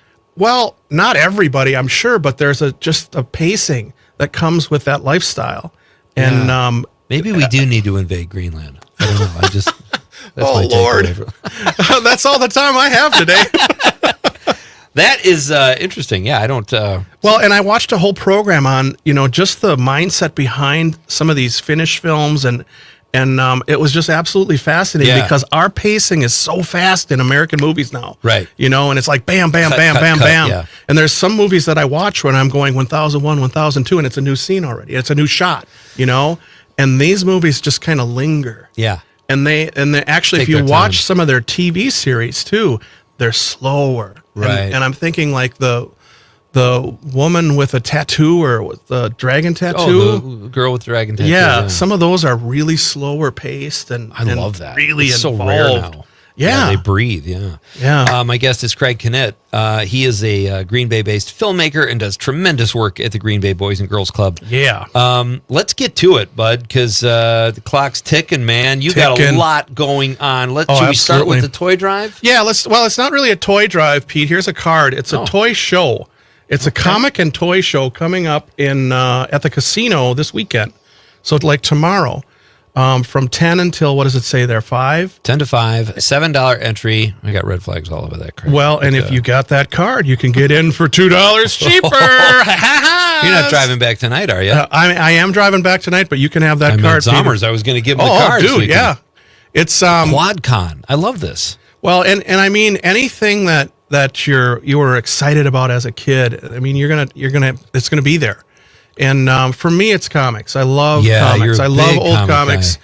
And I'm working on 2 new comics with the Boys and Girls Club right now, and they are so sweet. But they are killing me. Holy mackerel! I've got over 200 comic strips by kids. 200, and it's any future geniuses there? Oh yeah, yeah. I've got a handful of the Craig's crew that are pretty darn talented. Let's see, Bert and Ernie. Who did this? I don't know who did that. But QuadCon is actually kind of it goes around from a handful of different states, and it's been in Oshkosh before. Okay. So I was at the one in Oshkosh and spent a couple $100, and here they have. This is the first time I think it's been in Green Bay.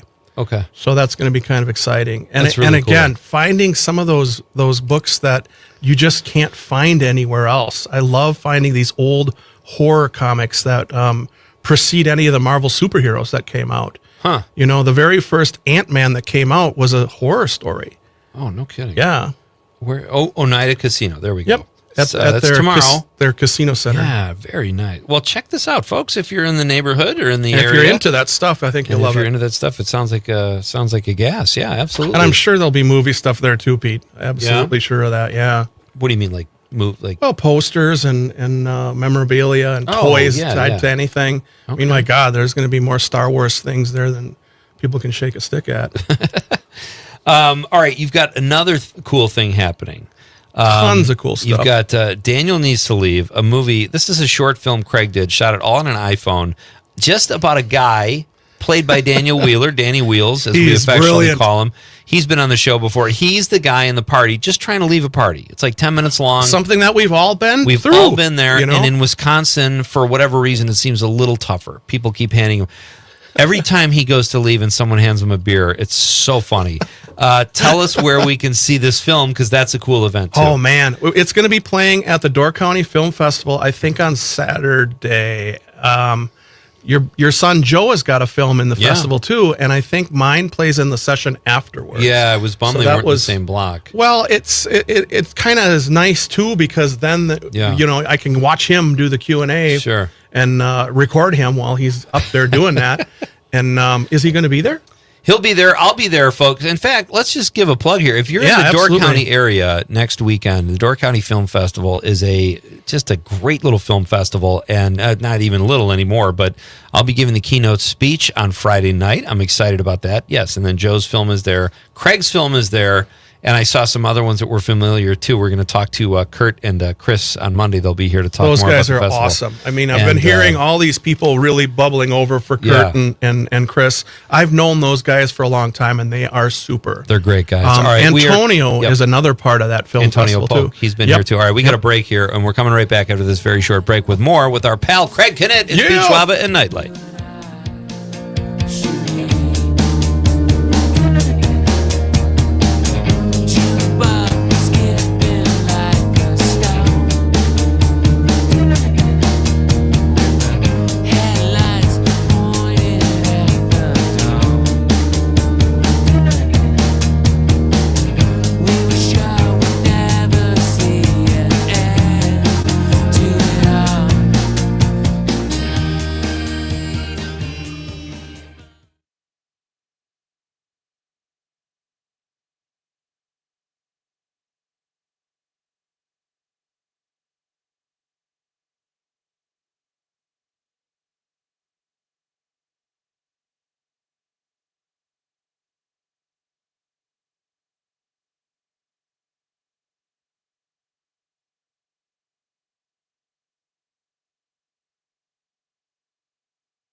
every day. That's a pretty little song to come back to. That's Did you ever see that Coen Brothers that's in? Oh yeah, That's a great one. Yeah, what is that called? Brother, oh brother, where art Oh brother, thou? where art thou? George Clooney and Tim Nelson. There was a Coen films that you hadn't seen yet that you were talking about the other day. What was that? Buster Scruggs. Dude, Yeah, I That's a know. good one. that the short films in there. There's one I about actually think I have seen Tom some of Waits them. as a gold Yeah. miner that is absolutely golden. Oh, absolutely. It is my favorite out of those 5. You know, I was just wondering So what am I much. going to watch tonight because I finished Southland, a great cop show. And I thought, and I started the Five Bloods last night, and I got about an hour left of the that. heck? That's so I'm gonna Buster Scruggs. I'm going old school, like I'm in grade school again. And I wrote Buster, and then I'll get home and I'll go Buster. What the hell's that mean, Buster Brown? Craig Knitt is here, folks. Hey, everybody. We've got so your film plays at the Door County Film Festival on Yeah. Saturday in the 3:00 block. Okay. In the I one say that on after the Joe, the one after Joe. Yeah. And again, it's been playing so nice. Your brother Andy has made me feel like an absolute superstar. Yeah, he he's loves like that film, that is the funniest thing I've ever seen. And so I've been spending more money on that film than any other one that I've ever done to send to film festivals. Yeah. And It's it's not been cheap. No, but it's been a runner up in like 13 different Oh my film gosh. festivals. That doesn't mean that it's playing there, but it's been a runner up in Dubai and in Paris and in Brussels and all over the world.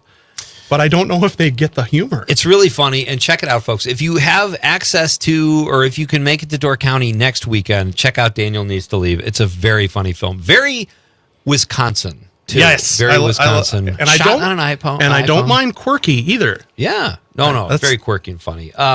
So, all right, let's pivot here because you just started watching a show. I know it's going to be popular with the listeners because it's popular with everybody. Tell us about the show you're watching. Okay, so I'm not a big sports guy, like I made clear earlier today.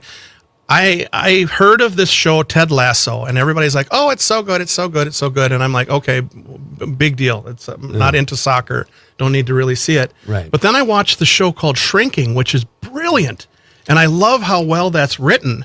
And Harrison Ford is in that, and he's a Parkinson's guy. Yeah. Just this last week, they had a cameo appearance by Michael J. Fox as a guy in the waiting room. Oh, nice. Isn't that amazing? Yeah. And I'm like, I didn't recognize him at first, but my brother's like, that's Yeah, he Michael looks J. different. Fox. It's taking a toll. And it's like, oh, that was so cool. But it's the same writer. And I find myself giggling as Same I'm writer watching. that did Ted Lasso that did Shrinking. Yeah. You're not really into soccer, but you still like it. See, I don't really like sex, but I love to watch porno films. What? Oh my God. I've heard it. Am I on an island here? Or what? I Is it- think I've heard you you are. say that before, Yeah. actually. I just don't get the plots, I guess. I will watch it. say, sometimes the plots are very entertaining. And in a bad way, yeah. Yeah. Oh Lord! I mean, I've never seen okay, it, you but I, of course. perverts. Let's get back Yeah, to Ted whatever. Lasso. So Ted Lasso, you're a fan. So I told my buddy that I like Shrinking, and he's like, "You need to check out Ted Lasso. It's written by the same guy." Yeah. And I'm like, So he's like, "Give it 3 episodes." So I gave it a half an episode, and I'm like, nah, I don't. But then I went back to it like yesterday while I'm working, and I'm like, holy crap, Ted Lasso is super nice. Yeah. He's the nicest guy in cinematic history, and he's so likable through that. And I'm thinking about, if I were getting bombarded with some of the things that he's getting bombarded with, I would be so I would attack right back, and I'd be Yeah. so just in your face. But he's just like lets it roll off his back, and he's just kind of comes back so much better for it. Pete, I am learning to be a better person watching this guy. Watching Ted Lasso. Yeah. And again, it's not necessarily just about this sports stuff. It's about these relationships that are being built and how his interest isn't in winning the game. It's in making these kids and anybody that comes into his life a better person. And I'm like, wow, that's commendable. I don't disagree with you, but on that. Well, and I have only been 8 episodes in. Here's my issue with Ted Lasso. Okay. You want to hear it? Yeah. It's completely implausible. A guy wins a national championship at a Division II college of American football, takes a job overseas coaching a sport he's never coached. And when I say this to people say, no, she wants to tank the team. I get that. Mm-hmm. But hire a janitor to coach.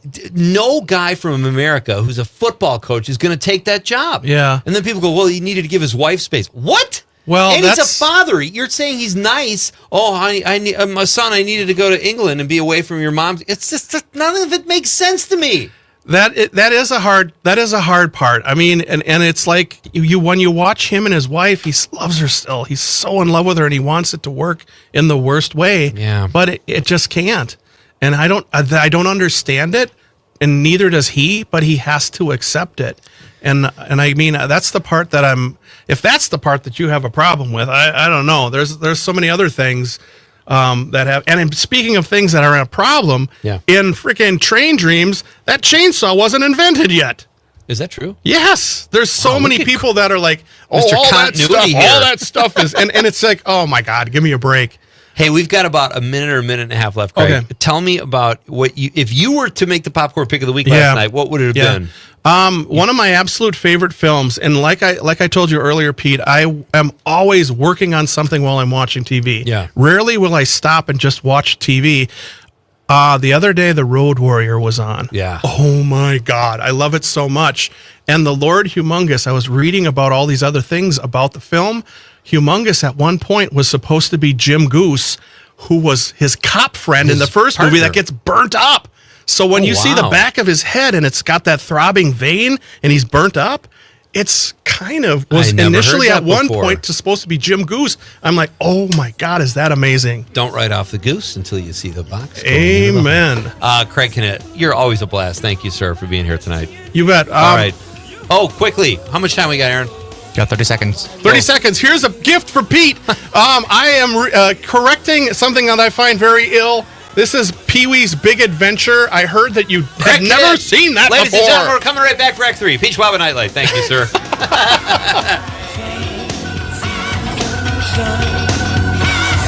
Sunshine.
Broadcasting live from the Civic Media Studios in Green Bay, this is Nite Lite with Pete Schwaba, your inside source on everything entertainment from Wisconsin to Hollywood. Whatever gets you through the night, it's alright. And now, a guy who believes in an eye for an eye, but only if they're lowercase, Pete Schwaba. Welcome back to Nite Lite, ladies and gentlemen. It is time for Act 3 on a Bar Band Friday night. Terry Barr is here tonight. She will be along at 7:35 to bring us most excellent tunes and really fun conversation. Probably my favorite segment of the week. She will be here at 7:35 after the news. Aaron Zommer's riding shotgun tonight. How do you think it's going, man? You haven't stormed out yet? I always said, like, when Conrad would get mad, I'm like, he's just going to take a powder and not come back. And you're not there yet, I hope. No. Okay. We're getting a little closer, but no, I'm kidding. Craig Knitt, very cool. Oh, yeah, he's fun. Craig's a lot of fun. He's got, check out the toy drive. I keep calling it a toy drive. It's not a toy drive. It's QuadCon. That's an event where people go and blast their quads. It's Green Bay Comic and Toy Show. It's tomorrow from 10 a.m. to 5 p.m., a $7 entry fee. That's a bargain, folks, and it's at the Oneida Casino Conference Center. There's some really cool people there, and if you like comic books and toys, check it out. Craig will be there, I'm sure, and he is always a lot of fun. So, yeah, one of my sisters goes to UWGB. I'm going to stop by and visit her for a little bit after this. I'm going to have to see if I can crash on her floor maybe and go to that tomorrow. Dude, here, take this. You get $5 off, you know? All right. Maybe they'll even throw in a sandwich or something. I don't know. Yeah, it sounds fun. I'm sure it'll be a great event. Folks, if you missed hour number 1, you missed my talk with Mike Clemens, the great Mike Clemens, who joined me and talked to us from what's it called? Radio Row out in Santa Clara. He gave us an update on some of the people he's talked to. He has, like, from a distance, I love Mike's job. Like, he just seems like he's in the thick of everything. And, you know, but it's work. And Mike does a great job. So he's always like, last night, he was like, I'm exhausted, dude. I've been sleeping 3 hours a night. I'm like, oh, I hope you're having fun. And then he hits me with that. But he does such a good job. It looks fun. Like, if you're someone like a casual observer, you probably love going to Radio Row or some of the pre-parties because it's such an event. But Mike was here at 5:35, so check that out in hour number 1 on the podcast page of Nite Lite at civicmedia.us.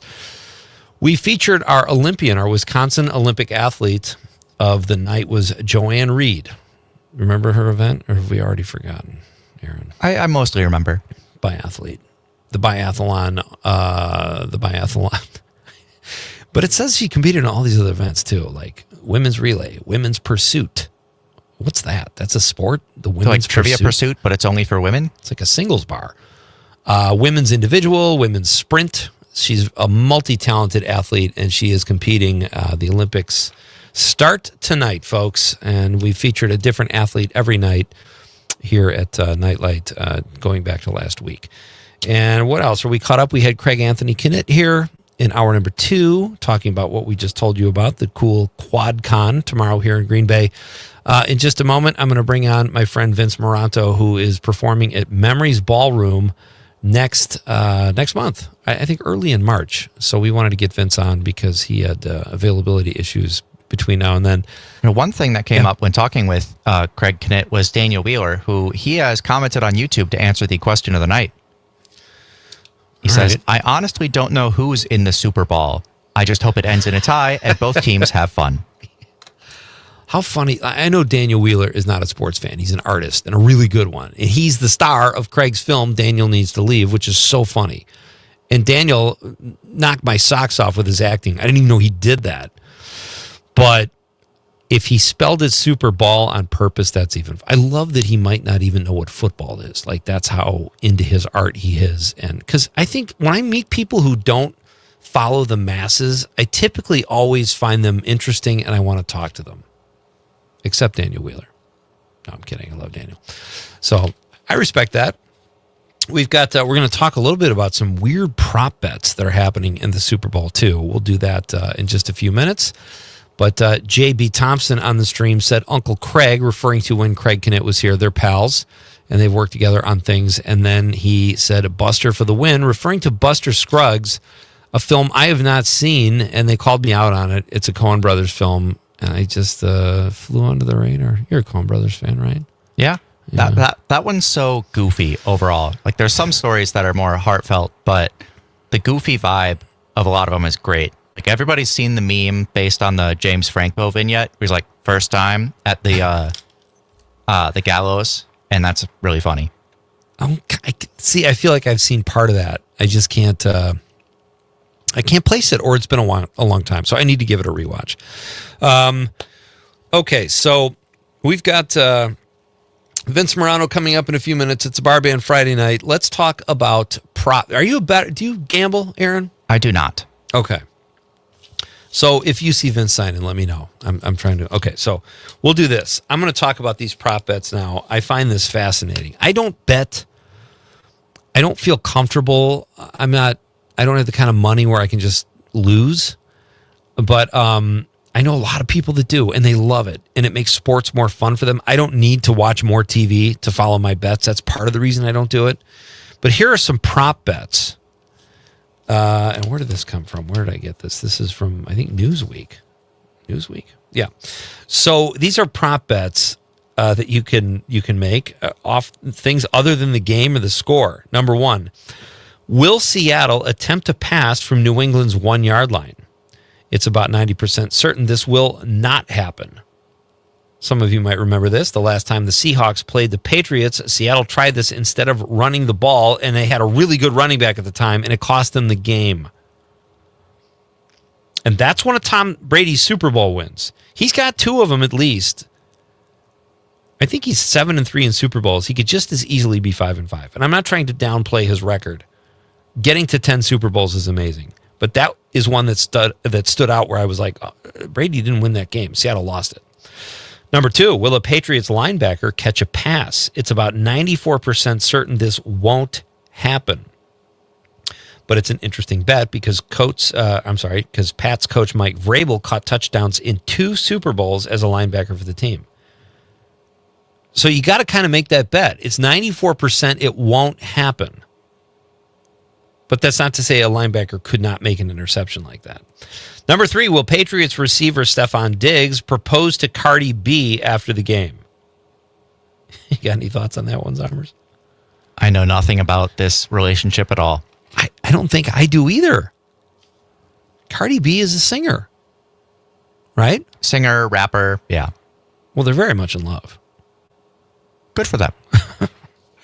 9% chance he will propose to her after the game. So if I bet $10, that's like 9-1 odds, basically, right? I would win $90 if he doesn't do it. Yes. That doesn't really excite me. I mean, it's not something, even though it seems like kind of a slam dunk. Because frankly, if you're Stephon Diggs and you propose to your famous rapper, singer, songwriter girlfriend, you're probably, unless he's the MVP of the game, you're probably going to be upstaged by whoever wins the MVP, which will probably be Drake May or, what's his name? Sam Darnold. Number 4, what celebrity Patriots fan will be shown on camera first? Here's one for you, Zommers. Mark Wahlberg is the favorite. He's a Patriots fan. At 25%. He's followed by Ben Affleck, Matt Damon, John Cena, and John Krasinski, all Bostonians, I would assume, and Patriots fans. You know, I really think that Mark Wahlberg, he's probably going to be the first one on the camera, after he goes to the gym. Oh, my God. Where are you at with Mark Wahlberg? I loved his performance in The Happening, one of the worst movies I've ever seen, an M. Night Shyamalan special. It's horrible. Stars him and Zooey Deschanel. No, he's fine. He's not bad. I'm not saying he's a bad actor. I'm saying he doesn't need to make movies again. Right. Because he does the same. We've seen it. Throw something different at us. Do another Ted. Or, he was good in the Boston Bomber movie, I guess. But he was part of an ensemble. That was not like a Mark Wahlberg film. I would like to say, please don't do another Ted. Ted 2 is one of the worst movies I've seen. I'm just saying, think outside the box. You're right. I know. No, you're absolutely right. Here's the other thing. None of these guys. Okay, I'm a huge I love Boston comedians. But none of these actors do it for me. Ben Affleck is a poser. Good director, not a great actor. Wahlberg, we just commented on. Matt Damon, I like, okay. John Cena, not really an actor. John Krasinski, a little too calculated, a little stiff on screen for me. So I'm not enamored with the Patriots actor fans. Number 5, which Bay Area landmark will be shown first, the Golden Gate Bridge or Alcatraz Island? The safe bet is the bridge at 91%. There's only about a 15% probability it will be Alcatraz. What kind of math is that? I have no idea. The safe bet is the bridge at 91%. There's only about a 15% probability it'll be. I don't think that makes sense. Okay. Mathematicians, chime in. Let us know. I think Tony the trucker has got his calculator with him. Let us know, Tony. Number 6, will Bad Bunny expose a nipple during the halftime show? That's 81% likely. Do you know his music? Not very well. I know a little bit. I've heard some of it. I don't know any of the songs. I don't either. And for that reason, I'll probably watch. I did not know Kendrick Lamar's music either. But I watched that, and when it was explained to me what he was doing, it was a great show. I mean, I thought it looked aesthetically pleasing, too. I thought it was cool. But I don't know his music. I wasn't really digging the music. But once I had the whole story explained to me and the statements he was trying to make, I thought it was really cool. I don't know Bad Bunny either. And I don't speak Spanish, contrary to popular opinion. Are you bilingual? I can understand Spanish. Really? Okay. I'm not very good at speaking it. What am I saying? ¿Dónde está Casa de Pepe? Where's Pepe's house? All my knowledge of Spanish, that's from a Steve Martin bit. I don't know any Spanish.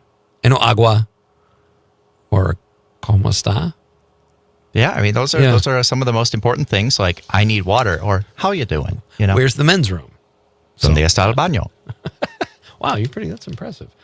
All right, number 7. What song will Bad Bunny start the halftime show with? The odds-on favorite is Titi Me Pregunto.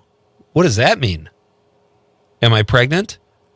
I don't think so, because pregunta is a question, so it's... Oh, pregunta. Right, yeah. Pregunta, that's not our question of the night. This is spelled like pregunto. All right, that's at 67%. That must be his biggest hit. Number 8. What color liquid will be poured on the winning coach? The classic bet, orange and blue are tied at 30%. That's one I just could not care less about. Will the official viewership of the game be over or under 118.5 million? The smart money is on the over. I would definitely take the over. It's only 58% likely. It seems like it should be higher just because every year after the Super Bowl, I see the statistics about how many people worldwide watched it, and it seems insane. Number 10. Who will the MVP mention first in his speech? You can't go wrong with God. He or she is 75% likely to be first. Teammates are second, and the city or its fans are third. I love that they put he or she for God. And I really hope God doesn't care about football. Yeah, I feel like that brings up a whole question of ethics. Like, if you are all powerful and you allow football to exist, what does that say? I misjudge God if God cares. All right, we're coming right back. We're going to try to get Vince Morano. He is messaging us now. This is Pete Schwaba at Nite Lite. You don't have to say a thing, just let me show how much I love you, need you, yeah. I wanna kiss you all over.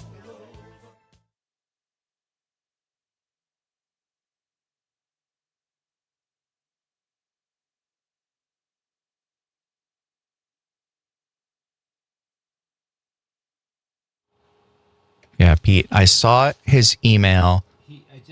I think he's not clicking. It says, let's set up your studio. I think he has to click to go in. Yes. Okay, so. And that's what I said in the email. I said, if you scroll down, there should be a blue enter studio button. Okay. I don't know if he can hear us right now, which is why I'm saying that, just in case he can. Okay. Vince, if you can hear, I just sent him a message on Facebook, so hopefully he'll get that. But yeah, that'll still work out. We still got time to do it. That's unfortunate. I wish I realized sooner so that we could have maybe given him a call before we started this segment. He sent. Hey, what do you know? There he is. Oh, cool.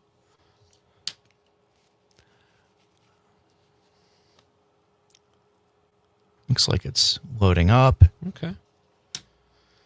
That'll work. Oh, sorry about that. Hey, buddy. Sorry about that. Oh, you're muted, Vince, if you can hear me. Come on. Is the microphone should be... Oh, we might have him now. How about that? Nope. It's weird that we can't hear you. Let me check my settings. Could be something wrong on my end. Okay. Hang tight, Vince. We'll get it figured out. What about now? Can you hear me? Is he talking? I can't see He's him right talking. now. Okay, we still can't hear anything. Does the mic look red, Vince, like it's muted? Let's see where that is. What a nightmare this is. You're in the show. Should we just get his phone number? That might be a good idea. If you can have him send it to you on Facebook or something.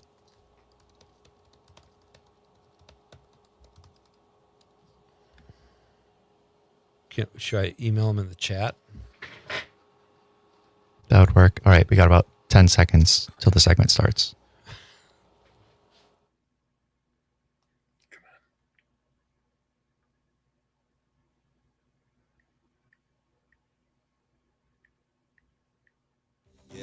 All night long, and nobody don't dance on the edge of the dark. We've got the radio on, and it feels like love. All right, welcome back. We had a technical issue. We are getting our guest, All right. Vince. Can you hear me now? Moranto, on the phone as we speak. I just sent you the number, Zommers. It's right under the picture of me sleeping on a park bench. That it is. It's kind of like window fun what we did. Vince Morano is moments away, folks. We're going to tell you all about a really cool show he is doing in Port Washington, Wisconsin in just a couple weeks. Our question of the night is, what is your Super Bowl prediction? You can predict the score, the winner, something goofy that'll happen during the national anthem or the halftime show. Whatever. Give us a prediction. You can have fun with it if you like. There are no right or wrong answers as usual. Janet from Madison in the 608 says, I thought Mark Wahlberg was great in The Departed. Great cast all around. Well, I don't disagree with that, Janet. You're right about that. And I'm not saying he's a bad actor. I just feel like he does the same thing all the time. But again, The Departed, similar to Patriots Day, it's more of an ensemble cast. So he was good in that. And he is not a bad actor, like I said. But it's a fun discussion. I like talking about that kind of stuff. It's fun when different people have different opinions. We are trying to get Vince. And if we don't get Vince, I'm just going to tell you about the show he's in because it's a great great spot that they do comedy in there. We've had many guests over the last couple of years that were going to appear at Memories Ballroom. So, all right. We've got, there's a new show. I don't know if you guys have. I think we have him now. Oh, do we have Vince? Okay. Hello? Hello? Hey! I don't know what's going on, man. Vince Moranto, ladies and gentlemen. Did we just lose?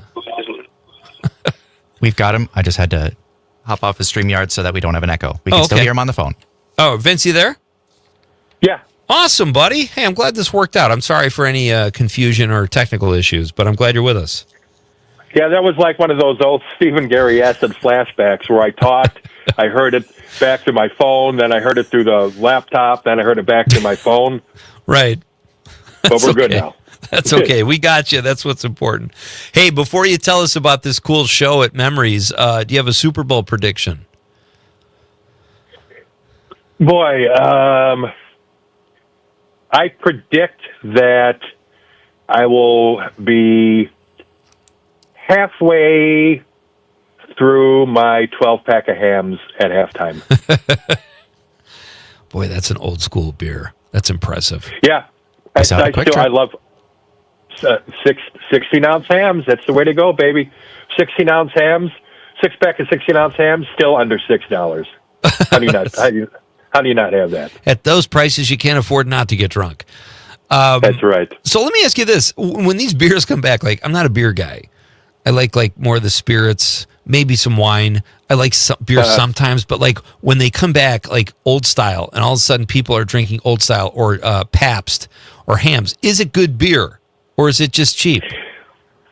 No, you know what? I love PBRs. I still drink PBRs too, Hams and PBR. Like old.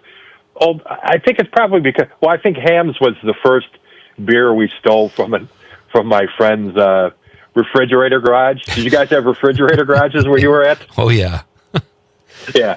And I think his dad like had 16,000 cans of Hams, so he wasn't going to miss one out. We all, yeah, we took one out. We split it. But yeah, but I like PBR. I think PBR is a real good beer. Yeah. Junior, yeah, I like it. Junior, there's only 138 cans of Hams in here. There's 139.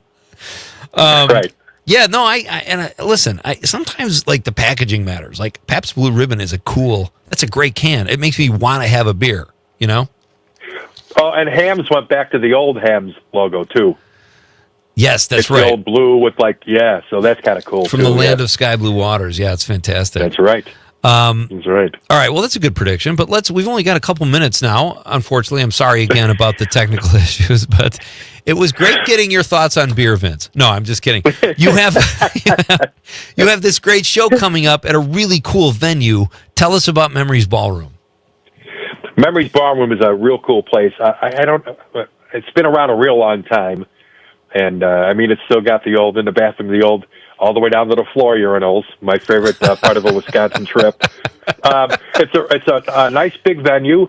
They have a meal beforehand, and then the comedy afterwards. I've done it maybe 2-3 times before in the past, and always good crowds. Always good crowds. It's a very.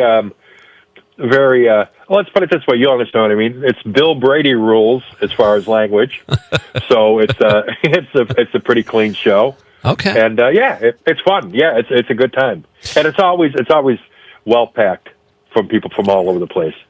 So it's, Memories is it's in Port Washington. Yeah, which is just a little north of Milwaukee, I guess you'd say, huh? Not that far. Probably north. like 20 minutes. Yeah, it's not far. It's like a small town / suburb. You know. That's great. So now listen, I haven't worked clubs in a long time, but I know the guidelines have changed like crazy. I see people's heads getting lopped off on TV and they're saying S-bombs and what constitutes a clean comedy show now? Where can't you go? F-bombs only or what? It depends on how much stick the person has. Right. That's running it, if you know what I'm trying to say. Sure. But for me, I mean, you know me, I've never been filthy anyway, so I don't have any problems. It's just they don't want F-bombs, and the only time I would ever do that is on an ad lib when I'm talking to somebody in the audience if I'm not really paying attention. Right. Like what the freak are you talking about? Kind of thing.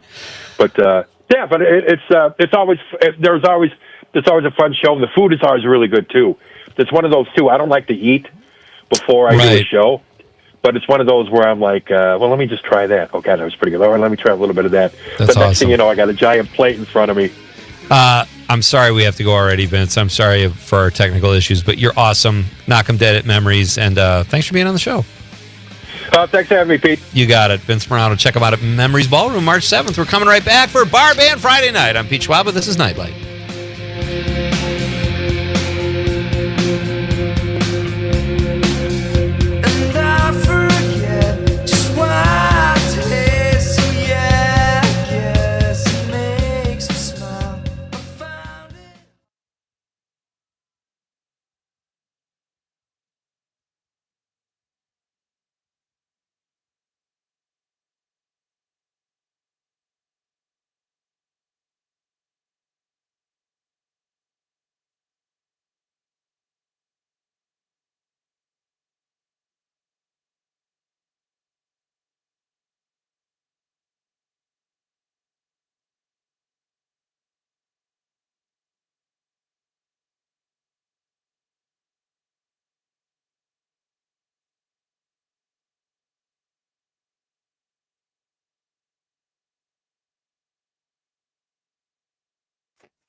Hey, Terry, can you hear me? I can hear you loud and clear. I can't hear you. What on earth is going on?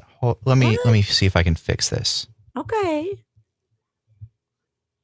So maybe things were working on the end of our last guest, and they're just not. Can you say something? Yeah. Okay, I just heard myself come through on my phone because I was watching you guys on YouTube.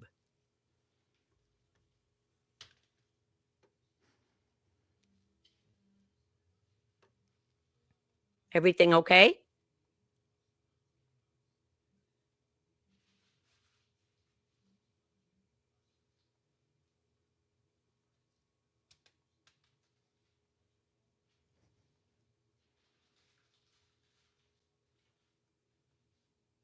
Everything okay, Aaron? Testing the speakers on stream. Okay, what about now? Yep. I can still hear. Okay, finally, I figured it out. Okay. Sorry, the audio setup here in Green Bay is way different than anywhere else. Of course it is.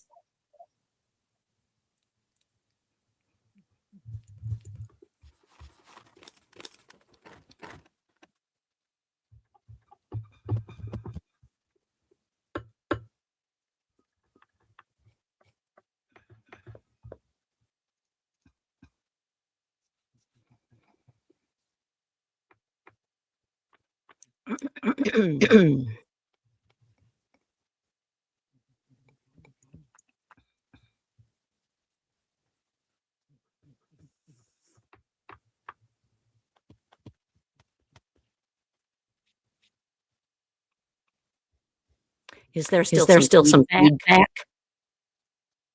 I don't think so. Are you hearing any? Okay. I think we're good. Yeah. I can hear myself back when I'm speaking. I don't. You can. Usually. What about now? I'll talk to you again. Nope, it's still there. Aaron.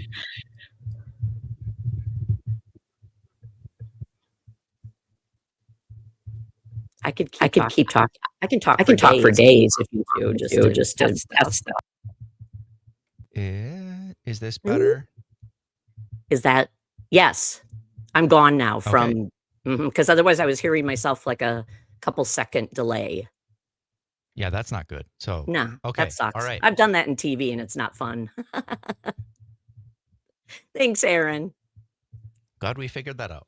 Yes, me too.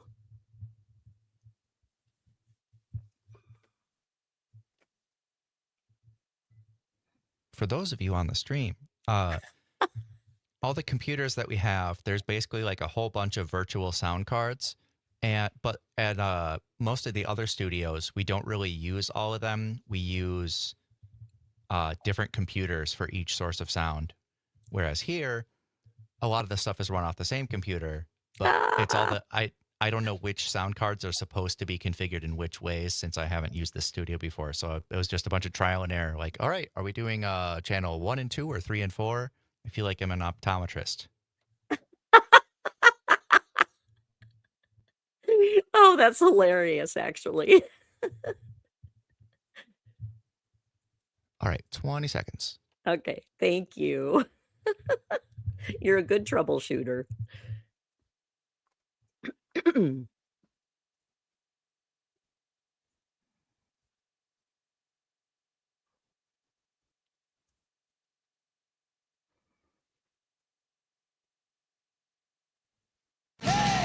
Time to check out original music with Bar Band Friday on Nite Lite. Now, your host, Pete Schwaba, and special guest, Terry Barr. All right. It is almost officially the weekend for Aaron Zommers and me and my guest, Terry Barr. You know her work, folks. This segment is named after her. How many people can say they have a radio segment named after them, Terry, right? I know. Here's my love sign to you. I love it. Making a little love sign.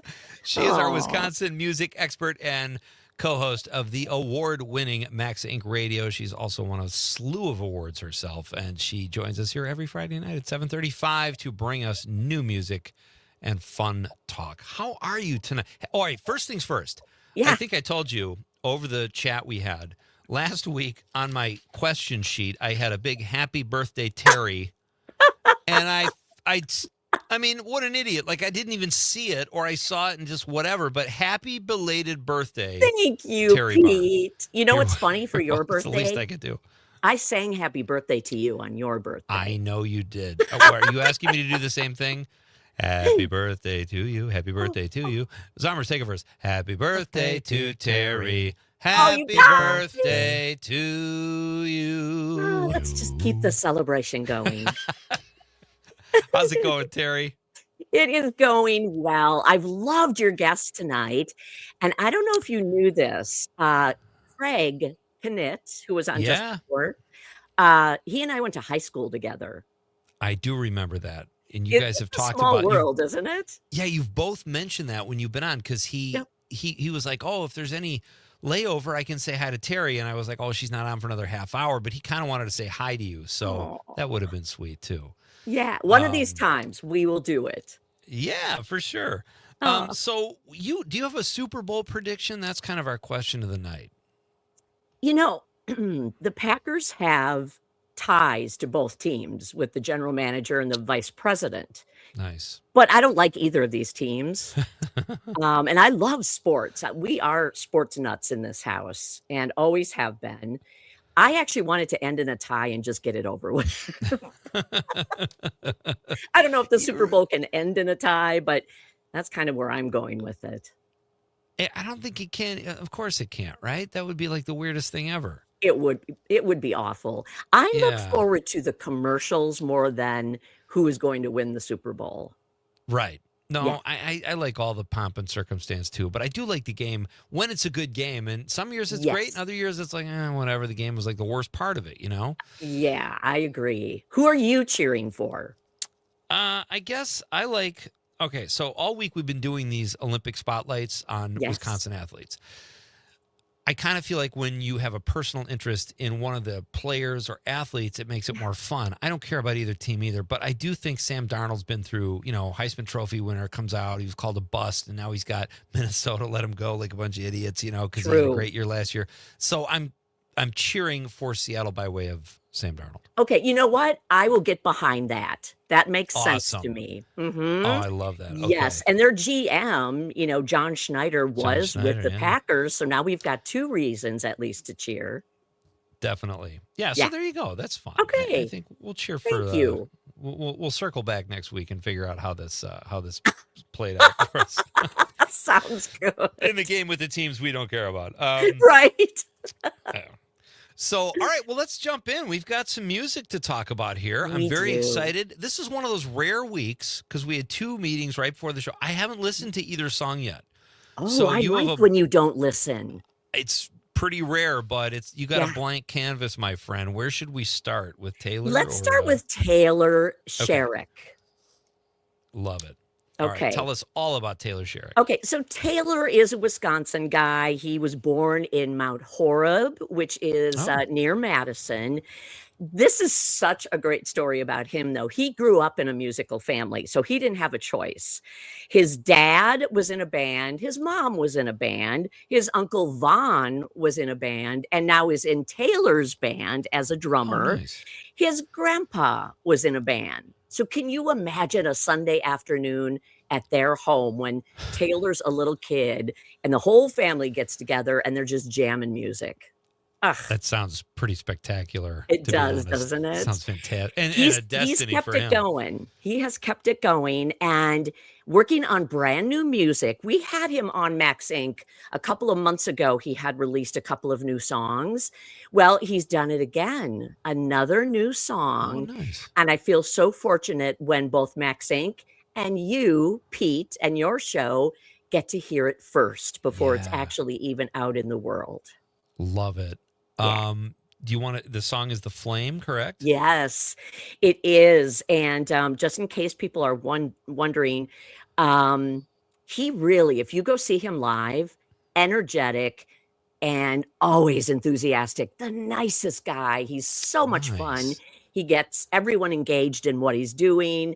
And you feel like you really want to be part of it. And he has shows coming up every single weekend in February, everywhere from Verona to Sauk City, Mount Horeb, Cross Plains. And then after that, when the weather gets a little nicer, he'll be coming up Green Bay way, Appleton. And you can just find more by Googling Taylor Sherrick and his website, of course, taylorsherrick.com. I love it. And folks, you really have to spell it right because I looked this up before Terry came on. Oh, no. Only Shrek comes up. So it's Taylor, Taylor, Schcherek. So there you go. And CK. Okay. CK. Yes. Well, that explains a lot. Okay. Well, let's hear our first artist is Taylor Sherrick, compliments of Terry Barr, and here is his song, The Flame.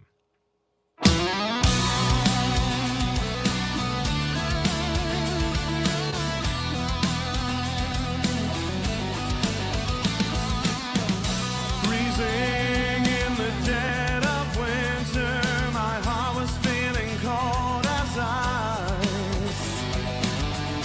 Feeling stuck and trapped inside my mind. Will I ever get to see the light? Then when I saw the flame was finally lit, I couldn't help but start running towards you. So listen closely to these words I sing. It's coming from my heart and it's the truth. The fire's rising and I'm burning. I don't think that we should let the flame die out. 'Cause when I look inside your eyes, I feel like I can be myself, and that's enough. When I see you looking back at me, my Twitter faded out begins to beat. When I see you walking in the room, you turn my eyes from gray to blue. The fire's rising and I'm burning. I don't think that we should let the flame die out. 'Cause when I look inside your eyes, I feel like I can be myself, and that's enough. So tell me, baby, will you give me all your heart and swim out to the deep blue sea? 'Cause I would go the distance for you, baby. Would you go for me? Yeah.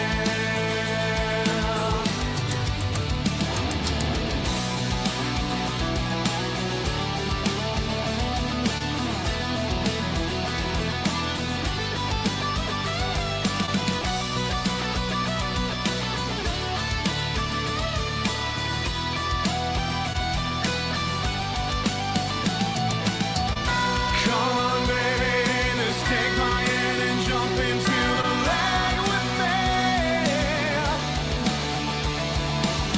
Just dance inside the flames so that way you can see what I say. And I see heaven when I see your eyes. The fire's rising and I'm burning. I don't think that we should let the flame die out. You know we gotta keep the flame alive. 'Cause when I look inside your eyes, I feel like I can be myself, and that's enough. Just let the flame ignite. So tell me, baby, will you give me all your heart and swim out to the deep blue sea? I see you there. 'Cause I would go the distance for you, baby. Would you go for me? Yeah. Just let the flame out, don't be scared. So tell me, pretty baby, would you go for me?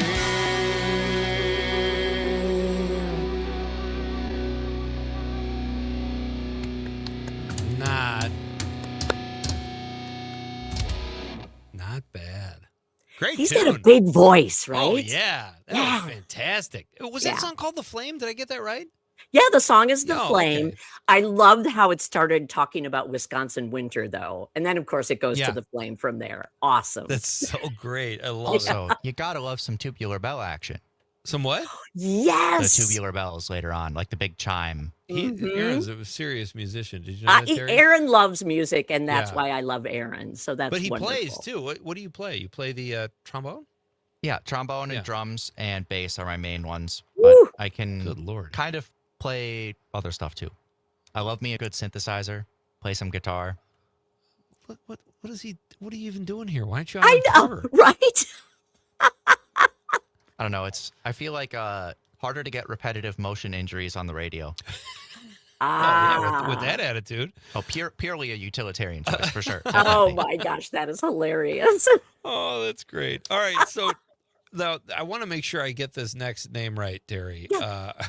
Gentle Brontosaurus. Correct. Well, look at that. Ding, ding, ding, ding, ding. It's yeah. kind of a cool name. Tell us about Gentle Brontosaurus. They will be joining Max Inc. Radio, the music show, nice. tomorrow night at 7:30. The show is on from 6 to 9. Yeah. They are our special guest at 7:30. And somebody said, this is also a new song. We're going to hear from them. They have a third album coming out. This is the second release off that third album. The album doesn't even come out until February 13th. So how about you, Pete? And somebody just said about this latest song, this is what the world needs right now. Oh, wow. That's a cool endorsement. Yeah, they're sort of described as, and I kind of dig this, a little combo of folk, jangle pop. Now there's a new one, and breezy fun style music. Those don't even sound like they should go together. That's crazy. I know. All right, you're the music guy, Aaron. Can those three things go together? I think with enough gumption, anything could go together. With enough viscosity. Are they a Wisconsin band, Terry? They are Southern Wisconsin. They've been Wisconsin. together since 2013. They've traveled the country. They've gone on a tour every time they release an album. So number 3 is coming out, and everybody's really excited about it. All right, that is fantastic. All right, we're going to hear this song, My Favorite Monster, when we come after this very short break. Terry Barr is here. It's a Bar Band Friday night, folks. John Murray says, good evening, Peter and Aaron. Great job together tonight in Green Bay. I will dearly miss Conrad. Us too. John, thank you. He says, Conrad, buddy, you got this. Cool as a cucumber and honest as Opie Taylor. You're going to go places, brother. That's great. Her Super Bowl prediction is pain, and he compares Drake May to a young Tom Cruise. Okay, that's our pal John. We'll take it. We are coming right back. It's Bar Band Friday night. This is Pete Schwaba and Nite Lite.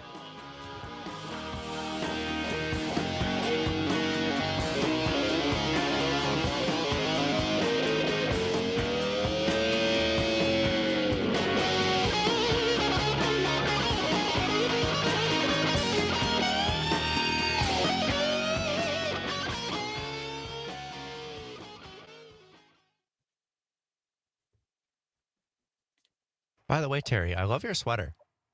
Oh my gosh, thank you. What you can't see, and I have to be careful because my cats will come and go crazy.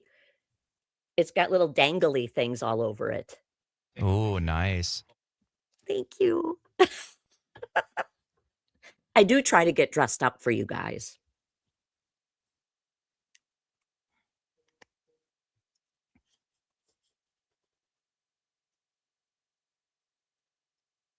I don't know. Pete said I'm all dressed up too because I got a collared shirt on. That is a true dress up outfit. Collared shirt. Oh my gosh. Are you hanging in Green Bay this fine evening?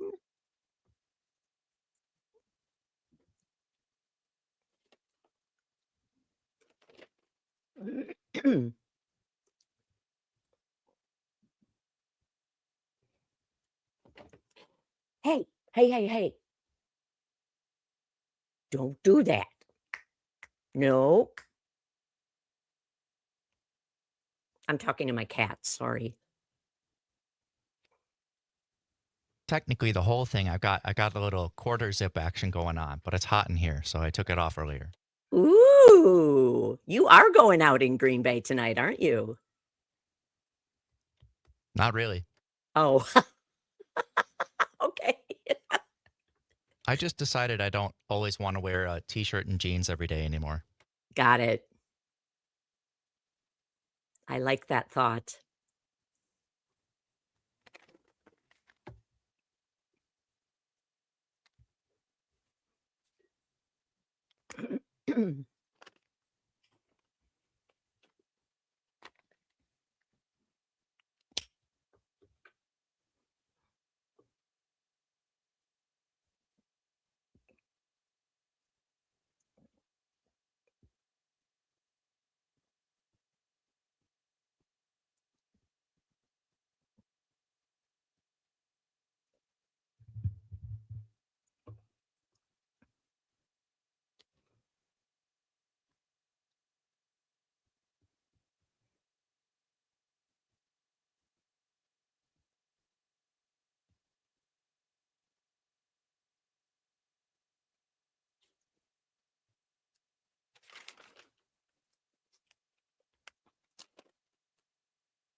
"30 seconds."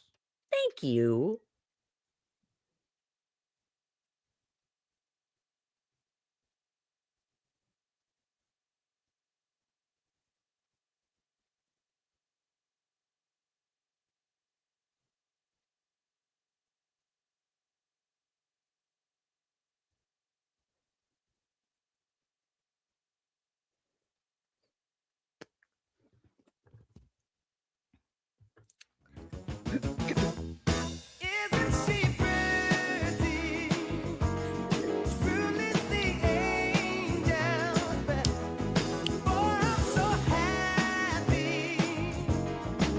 All right, welcome back, ladies and gentlemen. We are about to put a big fat bow on this week here on Nite Lite.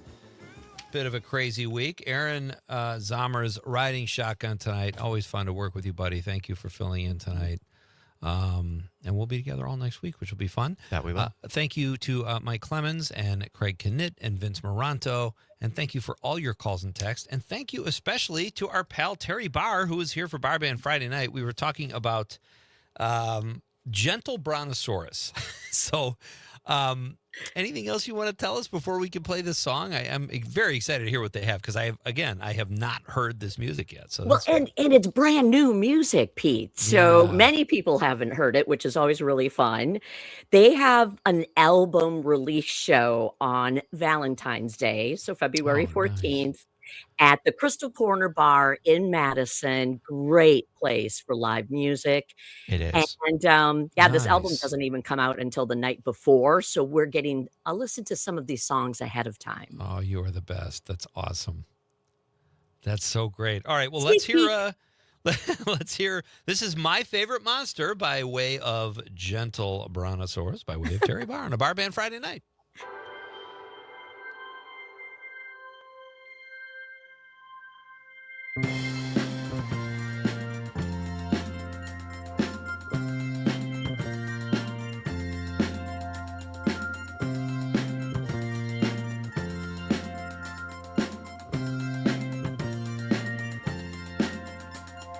Gods that come in golden showers through the rooftops, down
listening, it seems so real.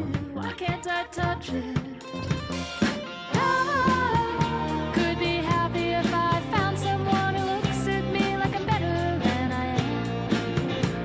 And my favorite monster looks like loneliness, and loneliness looks just like a man. Like a man. Like a man must change your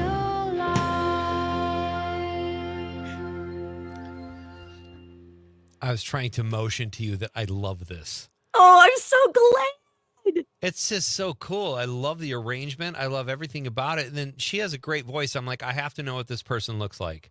Sometimes when I hear a great voice, I really need to know. And they all look like musicians. It's Yeah, great. they do, That don't was they? great, Terry. Yeah, I you must have love looked that. up on their website. Yeah, I they're did. cute. I do too. Yeah. Oh, so there's your Jangle Pop. Yeah. Okay. Wow. Very nice. And when they're on tomorrow night? Yes, 7:30 Outstanding. tomorrow night. Terry, as always, thank you. I'm off next Friday, but we'll talk. Okay. And this is just absolutely love this. Thank you, as always, for bringing us great music and elevating the show. It's great. I love it. Thanks to you, and thank you, Aaron, and thanks to all the watchers, the listeners, everybody out there. Have a great weekend. We'll cheer for a tie this weekend. It'll be fun. All right. I would love that if it were possible. Terry Barr, ladies and gentlemen, thank you so much. Aaron, thank you. Thank you to all my guests tonight. And Monday on the show, who do we have on Monday? Let's get a little plug in for Monday. Of course, I have mine. I don't know. Yeah. You don't know that? I'm You're just not along for the expected ride to right know. now. That's okay. I'm going to tell you real quick before we get out of here. On Monday, we've got Kurt Krause and Chris Opper from the Door County Film Festival, comedian, TV host Mike Siegel, and WRJN's Rachel Cassio, wrestling announcer, dropping by to talk to the Pine Tree Mauler. We are coming back Monday. Have a great weekend, everybody. Party safely. Thank you again, Aaron Zomer. On behalf, one more time, of the lovable producer Conrad, I'm Pete Schwaba saying good night, Wisconsin. Stand by me.